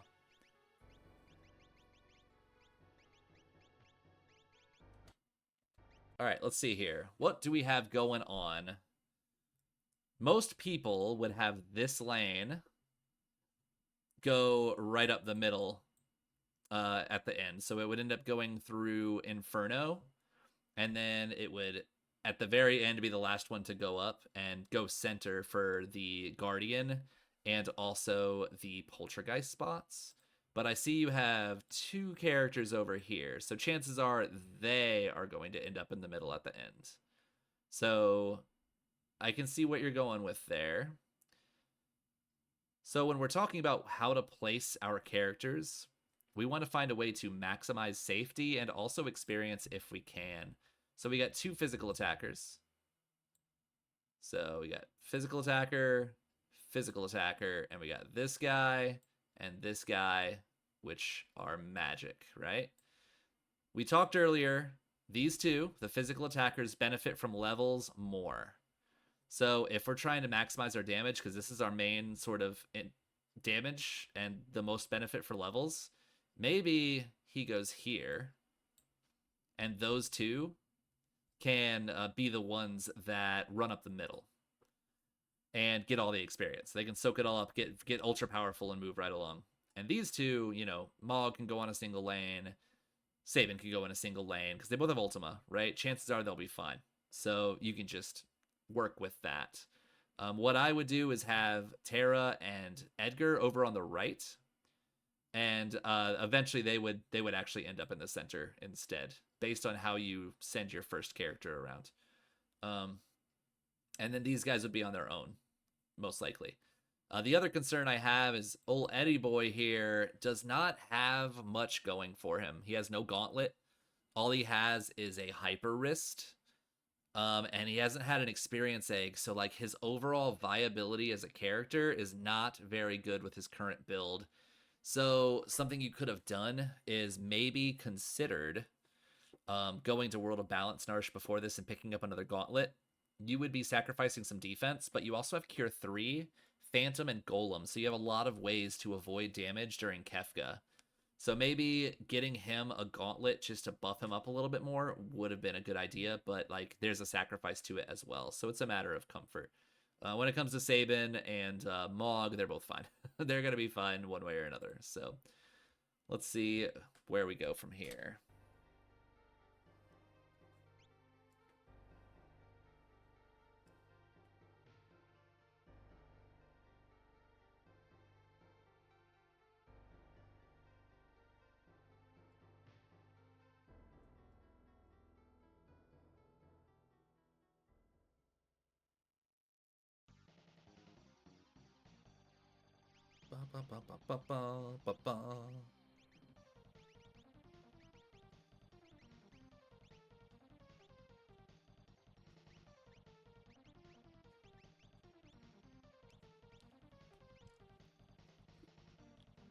All right, let's see. How good are you at routing the tower?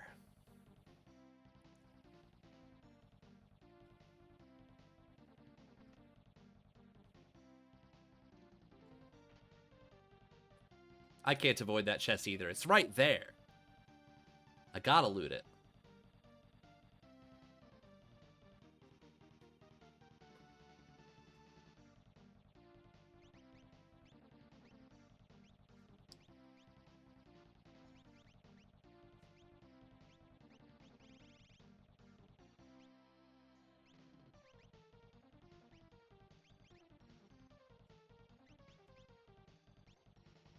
Yeah, hoping to learn some Fire 3 would be nice. Give you the ability to deal with head in the tier 1 of Kefka. I see you consider to have great discipline. So this is Toilet Atma. So this is the guy you would kill up there. So you would put all your party in the middle and then kill him. And then you would just continue on the way you're going right here. Just like all normal, and then you just go to where the dragon is, and that's how you get your last 2 checks if you're at 20 at the time of unlock. Yeah, I'm very impressed by your chest discipline. Not many people have it. This is the dragon you would kill for your 20-second check.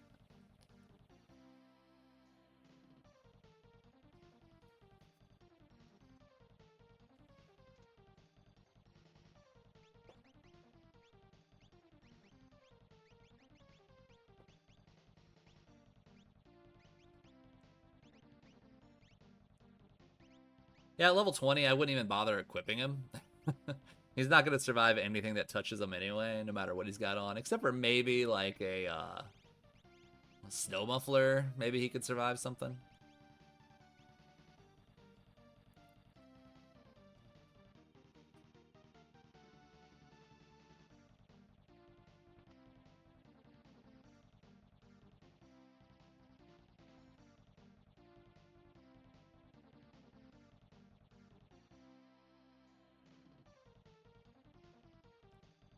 All right, let's see who's going to get Ultima down first.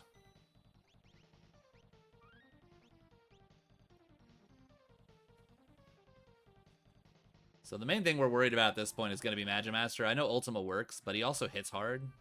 You could, of course, equip a shield and be fine. Oh, well, it's Magimaster Jr. So what we're really worried about with this guy is overflow. If he smacks a character that can hit really hard. I've seen quite a few people just get wrecked by, you know, they queue up an attack, they immediately get overflowed and kill their whole party. Happens more often than you would expect.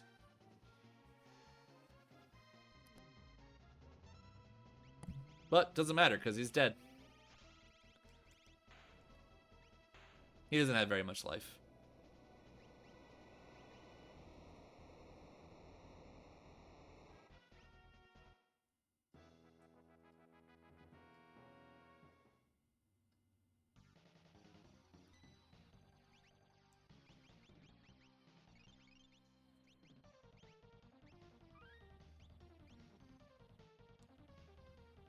Alright, I'm interested how you're going to send your parties. Most people would send this lane to the middle.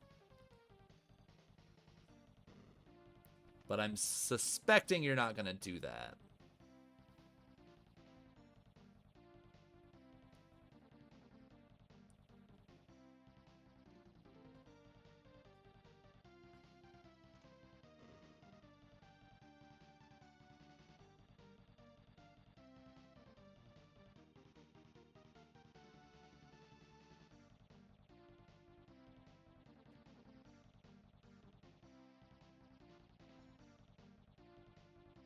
So typically people would send this party to the left.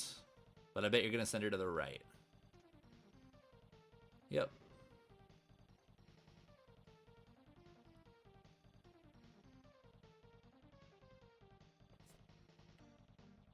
So what that does, you sending her there, she goes that way. He then goes up and over here. And then this guy goes up the middle, right? But if she went to the left, then he would go up here, and this one would go up the middle. So that's the typical way that most people will do it. That way the middle has the 2 on it, and they're able to kill the Inferno as well for the extra experience for those who need it on this lane. so they can kill Inferno and eventually head straight up the middle and kill the other two. But either way works fine.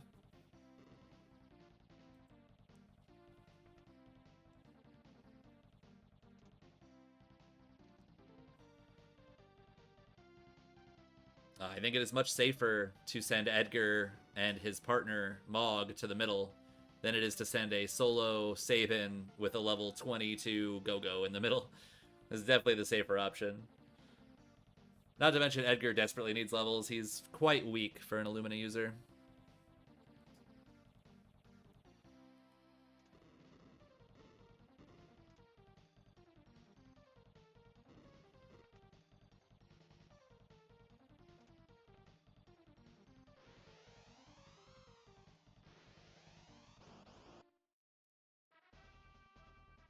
Narapa.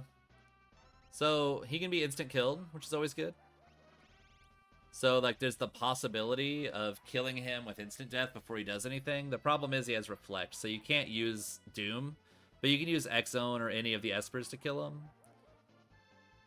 Also has very little life, so typically if you can get a really strong attacker to attack before Condemned comes out, you can kill before the Condemned happens. But it really depends on your ATB, and it depends on her ATB. If she starts with high ATB, you're not going to manage it. But if she's low and you're higher, you might have a chance if you're quick enough.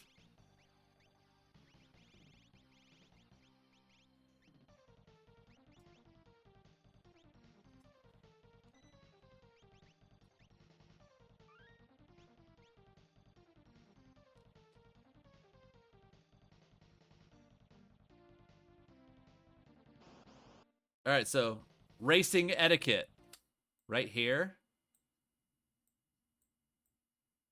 Validation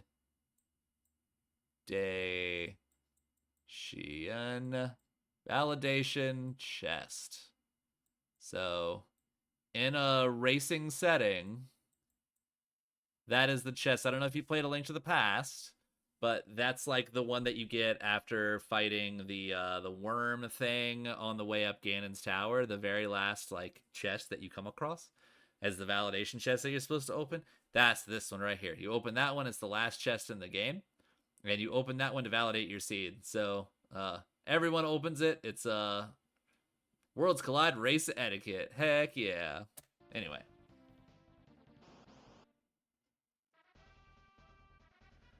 Dataluma, just kill him before he throws a bunch of crap on himself, so lots of damage as fast as possible. That's like his most threatening move, is Cockatrice if it hits. Thankfully you procced, or you would have gotten like Potion, Tonic, Antidote, Shell, Protect, whatever that he does, and it's a super annoying waste of time. But just to avoid that, I might have just thrown out an Ultima, because Edgar couldn't one-shot him without the proc, and Ultima would have definitely killed him instantly. But so far, so good.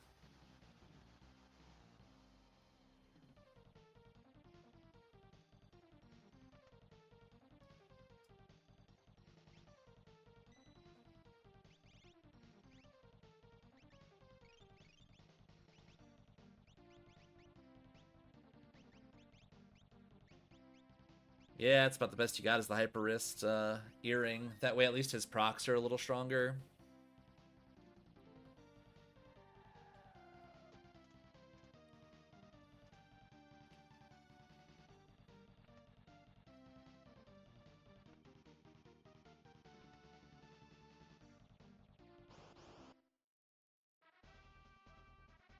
Alright, Hide On. Phoenix down. So he's instant killable. Phoenix down or a Revivify kills him instantly. I regularly forget, but I think you might not actually know that you can kill things with Phoenix downs or Revivifies and Moogle Cup seeds, so keep that in mind. He's an annoying boss with annoying abilities and a lot of life, so killing him instantly is an instant, like, 2-minute time save. But he's already flashing, so you're probably fine. He'll probably die to the next Ultima. Well, not his, but to Sabin's Ultima. But he'd already be dead. You'd be on the Switch right now.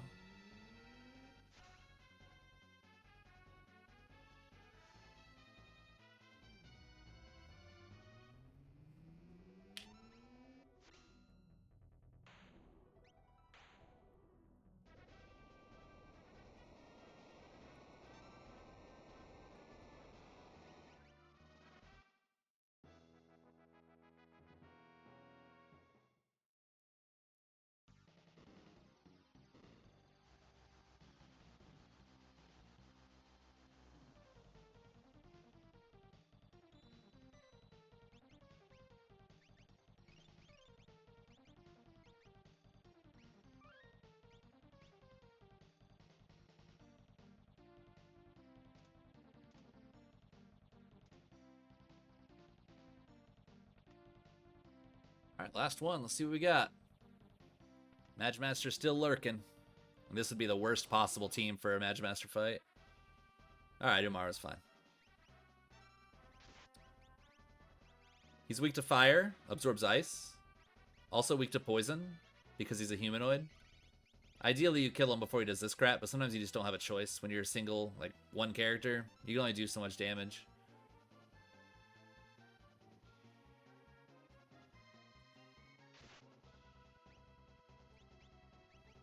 Now, ideally, it is a jump, because that would suck. But I think you might possibly get it in. Alright, you're fine. Jump is annoying. You just get to sit there and do nothing.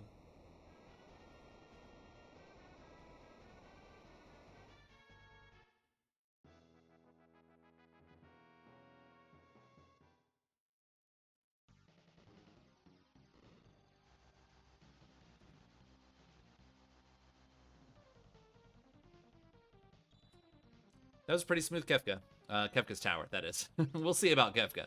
Pretty smooth Kefka's tower, though.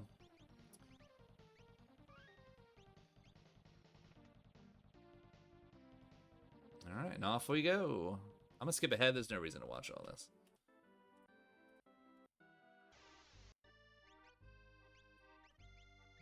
So, fun story. You can just pick your 4 and then just hit start if you want. And then you don't have to worry about it. It'll just pick from the top down. So if you did Terra, Edgar, Sabin, Mog, and one of them died, it would just pick Setzer, and then it would pick Gogo. And you just hit start instead of scrolling down to end. And that will help you get through that a little quicker. Just one of those small optimizations. Alright, yeah, tier 1. Doom, the long arm on the left. He is instant deathable and can also be turned to stone, so break works. Head is weak to fire. So you could always do that. But he's also weak to getting hit in the face with giant swords. So that's always an option.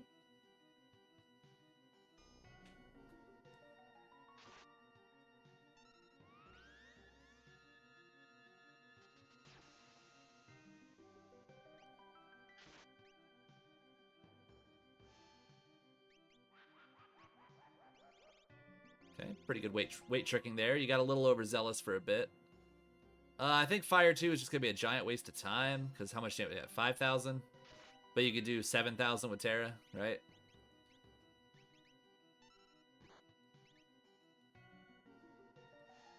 So you're definitely focusing on the right targets. You got your instant death on long arm. You went for head with fire. I still think that Sabin is an absolute potato, and Fire 2 is not going to do enough. It's too slow. You could just wait for Terra and hit with her, or do a Fire 3 instead, and then use Terra and Edgar to smack short arm. You also have 2 things you could use here to make this fight considerably safer for those who are attacking short arm. And that's, you have Phantom, which will give you image, so that all the counters from short arm don't matter anymore. And you also have Golem, which will just block it. But Fenrir is probably your better option here. This is Moogle Cup, so Moogle Cup, you can use it multiple times. So just pop it. Use your Fenrir, make it a lot safer, and you don't have to worry about counters anymore. Granted, I mean, they're Illumina users, so they have really good defense, high block, that kind of thing. But still, it's nice to not have to worry about it. I'm assuming that was a miss menu, but that happens. This should kill him, so really you just have to worry about, is Terra dead? Which, no way she takes 3,000 damage here, right? Oh, he didn't die. I'm shocked. Edgar's not wearing very powerful armor, but it shouldn't be the end of the world. That tier 1 was great. I had no issues with that at all. It looked really good.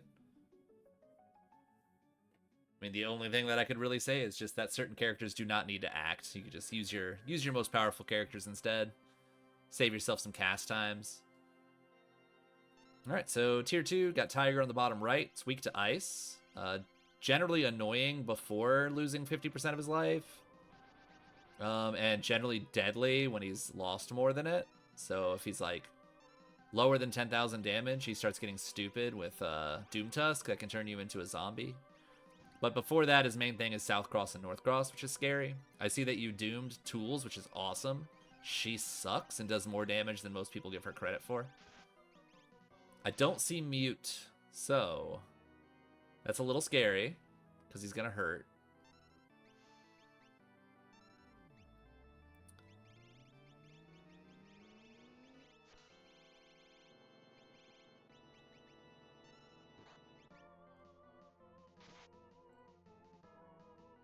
Okay. Okay. Sort of. So, something I want to discuss here. Magic has 41,000 life. These guys have something like, I don't know, 24-ish. Like, not a ton. 24 to 30, something like that.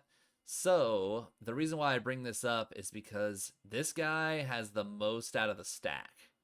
So, if you're doing full area effect, like Ultima on the whole stack, you know, you'll kill him, you'll kill him, you'll kill her, but he still lives. So, you don't have to worry about, like, having magic stay alive when you're spamming Ultimas across the whole field. Just something to keep in mind. Now, that doesn't work very good when you are individually targeting him with Illuminas and also attacking the stack. So the risk that you have here is that you might accidentally kill everything at the same time. And what that generally results in is quarter on your whole team. So all of them might be knocked down, or at least some of them might be knocked down to 25% of their life because of quarter. And he might even do it twice. So he can do double quarters or even 3 times. It's possible when he dies. So you might get like triple quartered if he wants to really suck. And that's whatever. It can't kill you. But homeboy here, 10 hits. So in the event that you kill all of them at the same time, you could get multi-quartered straight into 10 hits, and then you're friggin' dead. So it's good to be mindful of how much damage you're doing to him and ensure 1000% that him and him do not die at the same time. These two, who cares? These guys are what really matters. You do not want Tiger, like this guy, you don't want to sit around for a long time because he starts doom tusking and being generally a horrible, horrible thing when he's at below 10,000 life. So if you're going to damage him, kill him as fast as possible. So what I would be doing is Ultima the whole stack, but have her attack him, have him attack him. Kill him. Get him out of your face. Afterwards, you can go for magic to kill him so he stops blasting magic at you. And then you can go for hit as the last one. Now, hit is going to do 10 hits, but again, you have Fenrir and you have Golem. So if you're worried about how much damage you're going to take from 10 hits, put one of those up and then kill him. And then you don't have to worry about it anymore. Phantom works amazingly as well. So Phantom is preferred for killing him when he's the last one up. Otherwise, if you're still worried about it, give yourself a quick heal. Put these two in the back row, which is where they should be anyway, since they have Illuminates. And then you don't have to worry about them taking full damage. It's 50% reduced damage for back row. You're probably fine unless you're wearing, tissue paper. So long story short, it's risky to hit the whole stack while also hitting magic. You do risk killing magic along with hit, which could be a wipe by itself.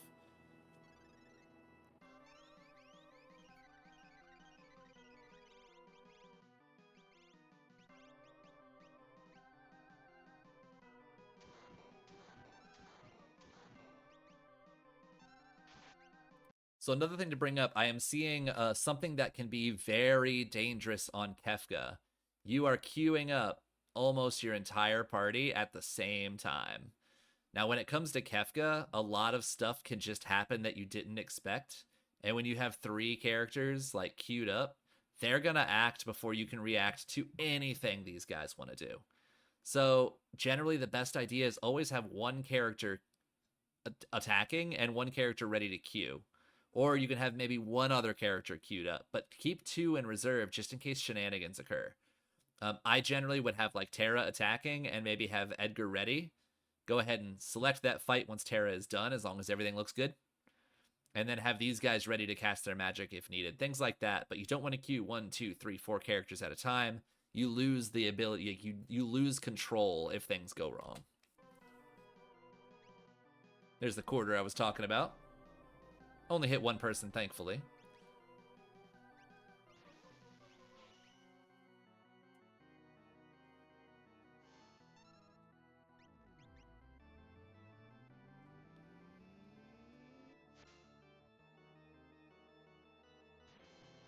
Oh, I'm a little worried you might kill them both.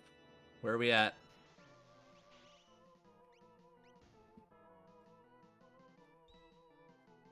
Okay, so you did not kill them both.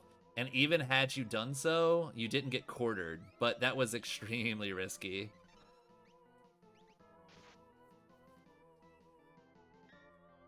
And I think Tiger is still alive, which is also pretty risky. Oh, Illumina, you're so good. That block chance on Illumina is insane.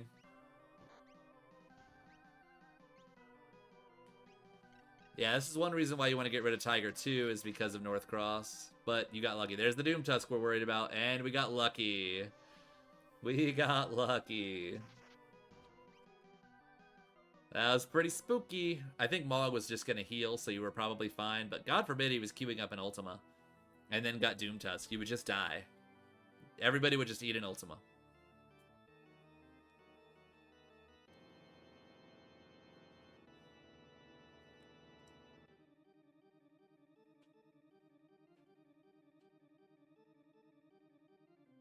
Alright, so tier 3, we got Girl in the back. She's only got 10,000 life, but she absorbs all elements. Doesn't really matter because you have Ultima, so that's like a great way to go ahead and deal with her. You generally want to kill her first before you deal with Sleep.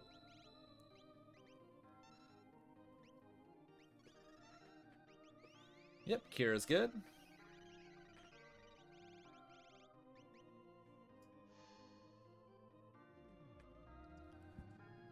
Yeah, Ultima is the way to go on this one. It looks like you have Terra queued up, so she should finish her off. Cool. So we've done 8,000 damage to Sleep. Let's talk a little bit about Sleep. The way that he works is before he gets past about 28,600 damage, it's a weird arbitrary number, I know, but it's like 29,000 is where in my brain, I just round it up, which can be a little dangerous, but like, whatever. If he's below 29,000, he's just kind of annoying. He can use Whirlwind. He could also use Merton. He could use Fake Calmness and put you to sleep. And he could also just punch you in the face. So he's got like annoying things, but not the end of the world. Once he gets past 29,000, that's when he starts countering. Every time you when you push him into that phase, and every time you deal damage to him, he has a chance to do one of three things. It's either nothing, train, or Meteo. So that's his Meteo counter phase, and that's what you want to generally avoid as much as possible because Meteo is such a dangerous attack. So let's see. He's at about 10,000 right now. Well, 8,000-ish. Okay, Fenrir. There is no need to use both Calmness protections. They don't really stack. They don't really do much. So he doesn't do anything that's going to like break anything physical. So just one is fine, and maybe just use Save or Edgar to attack. Or whoever it was that used Golem. I think it was Terra. Just use her to attack. Do damage instead.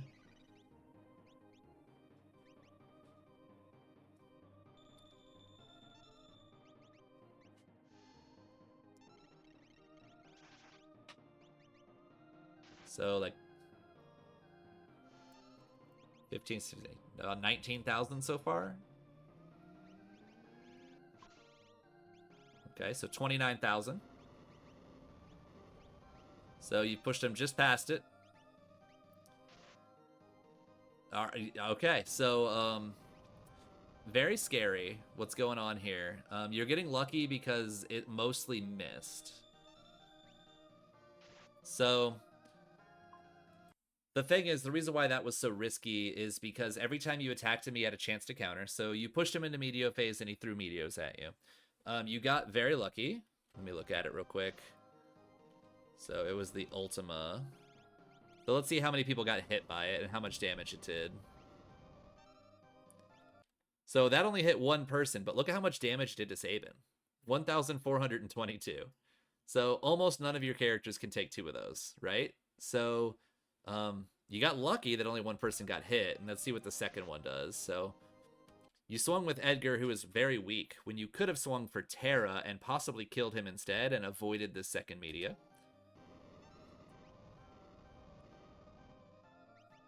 So again, that one only hit one person. So you were, if it hit all four, dead, dead, dead, almost dead. Maybe alive by 100 damage, right? So it's very risky to draw that many meteos. And it will, you got like a 50-50 chance of just eating dirt by just kind of pushing it that hard. So the general rule is you want to get him as close to Meteo as possible and then kill him as fast as possible.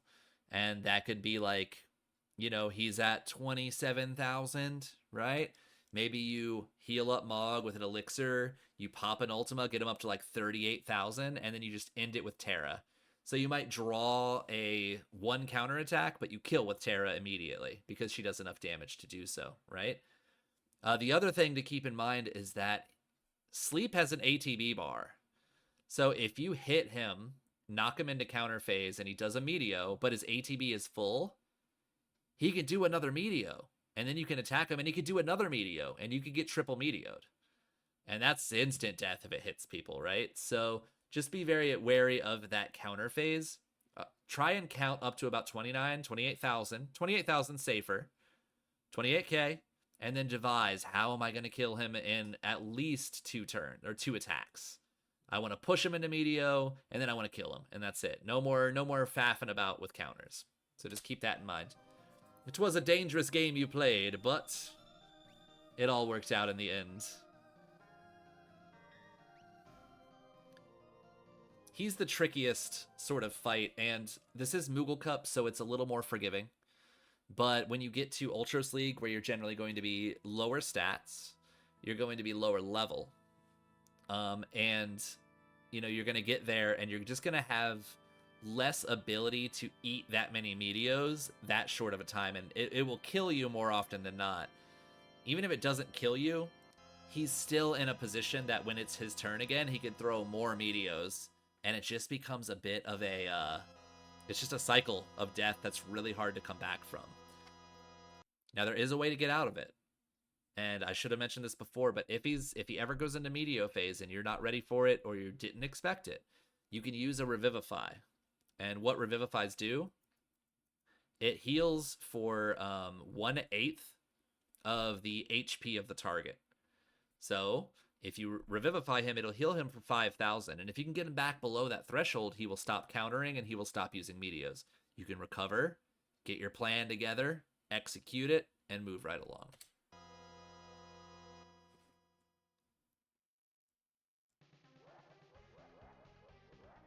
All right, so final Kefka. Long story short, the first thing he wants to do is fall in one to bring all your guys down to 1 life. You can avoid it by doing 30,000 damage before his first attack, which I think you have the ability to do. You have Ultima, that's 9. Well, I'm sorry, it's more like 10. You have Ultima, which is 10. You have her, which is like 7.5. And you have him, which is like 3. So just that raw is already 30,000. Just about. Very, very close. You might be slightly short, but hopefully you get a proc. And then you can get him out of Fallen One phase. The thing is you need to wait trick pretty hard. So you want to maybe queue up Ultima, queue up Ultima, queue up attack, and then use Terra to just wait trick. And just only exit the menu for this next Ultima to go off, then back in menu. Wait for him to attack, exit menu, wait for him to attack, back in menu, fight. And get all 4 to attack before he gets a turn. It only works if you heavily wait trick. But that's the first goal. Do 30,000 damage to him. So that's 7.5.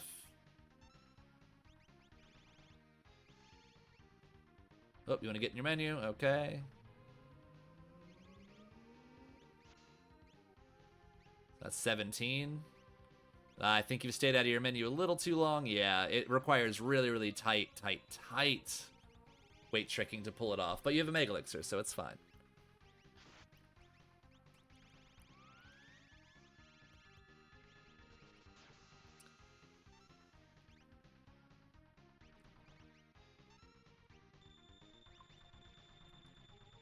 All right, so you're being crazy. You're being a little crazy here. You're attacking with everybody.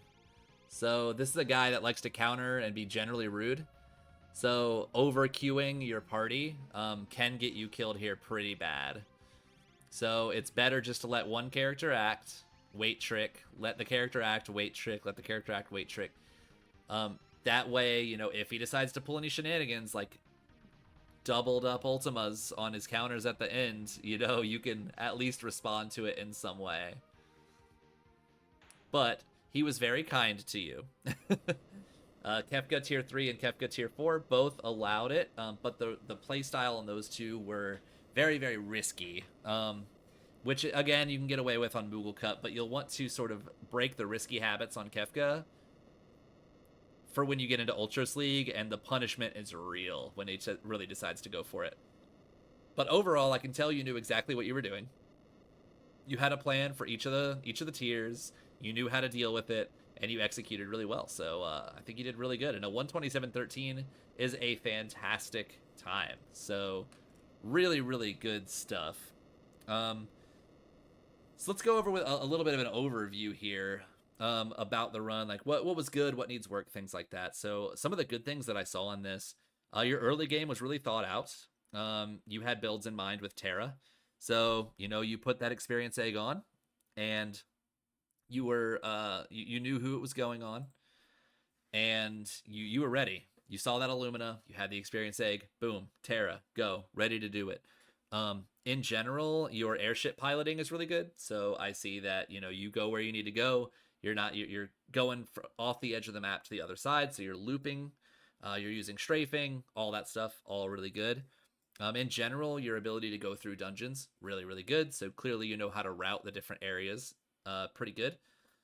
You did use weight tricking really well, with the exception of Kefka, where it just kind of disappeared.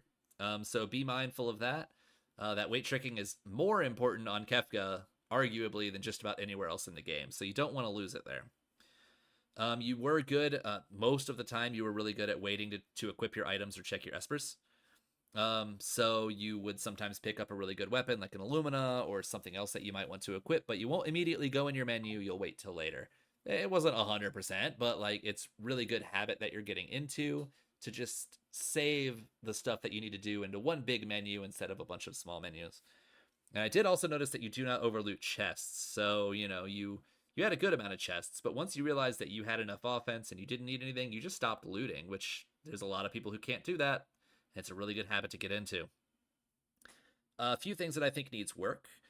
Being able to prioritize certain checks over another would be good. So you keeping in mind what's peakable, what options do you have in order to do things as quickly, efficiently, or safely as possible. And also looking to just group up checks as much as possible. For example, in this one, you just did Figaro Castle, but you sort of faded the engine room check. Maybe you didn't know that you could do the throne and the engine room together. Maybe you didn't know the throne was lootable in World of Ruin. It is, so just definitely keep that in mind. In general, Kefka was dangerous. So the way that you kind of went through it was pretty dangerous. You have a habit of overqueuing your characters and just having too much going on at once with very minimal ways to react to problems that occur. Your weight tricking kind of fell off a little bit in tier 3 and tier 4. Keep that in mind. Doing some practicing on counting your HP on tier 3 for sleep especially is a great habit to get into right now, while the threat of mistakes and like the risk that you take for making a mistake isn't so great. And lastly, just being mindful of the damage breakpoints on tier 4. So just being mindful of how much life he's at, when he's going to start countering. He starts countering around 50,000 with his ultimas. So once he's passed about 50k, you got to be mindful of who's attacking. You don't really want to hit for 2,000 damage and provoke an ultima, right? If you're going to swing in that amount of time, you're going to swing with like 9,000 damage to try and kill him as fast as possible with the least amount of hits. Or you're going to consider, I need to wait for Goner phase. That way he can't counter me anymore. So just something like that. And lastly is just utilizing your main carries, like your main focus damage dealers.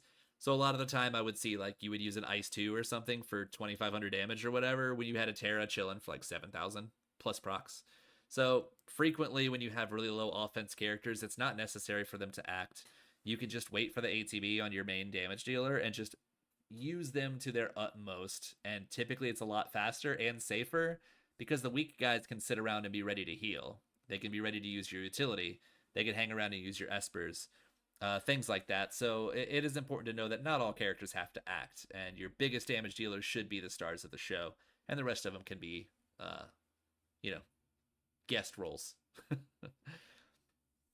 And a few things that I think would need like a good amount of focus is things like boss knowledge. So a few things that it looked like you didn't quite know exactly how to deal with them, or you didn't necessarily know all of the tools that you had at your disposal. Like cracking a shield on Rexel was a big one. Knowing that goes, it breaks through magic defense, so you don't have to worry about his magic defense. You can single target it, which means you don't have to worry about killing the little guys. So things like that, knowing their weakness, knowing what they're going to do, and also just as a caveat to that, in Moogle Cup, the undead ones, drop a Revivify, drop a Phoenix down, kill them faster, save yourself a good amount of time that way. Also, another thing that would need some focus is always keeping in mind your builds and always building toward what your plan is. So in this case, like I saw the gears turning. You had Edgar, you busted out Edgar, you had Tara, she was already pretty leveled up, you had a +1 strength Esper, the pieces were there, right?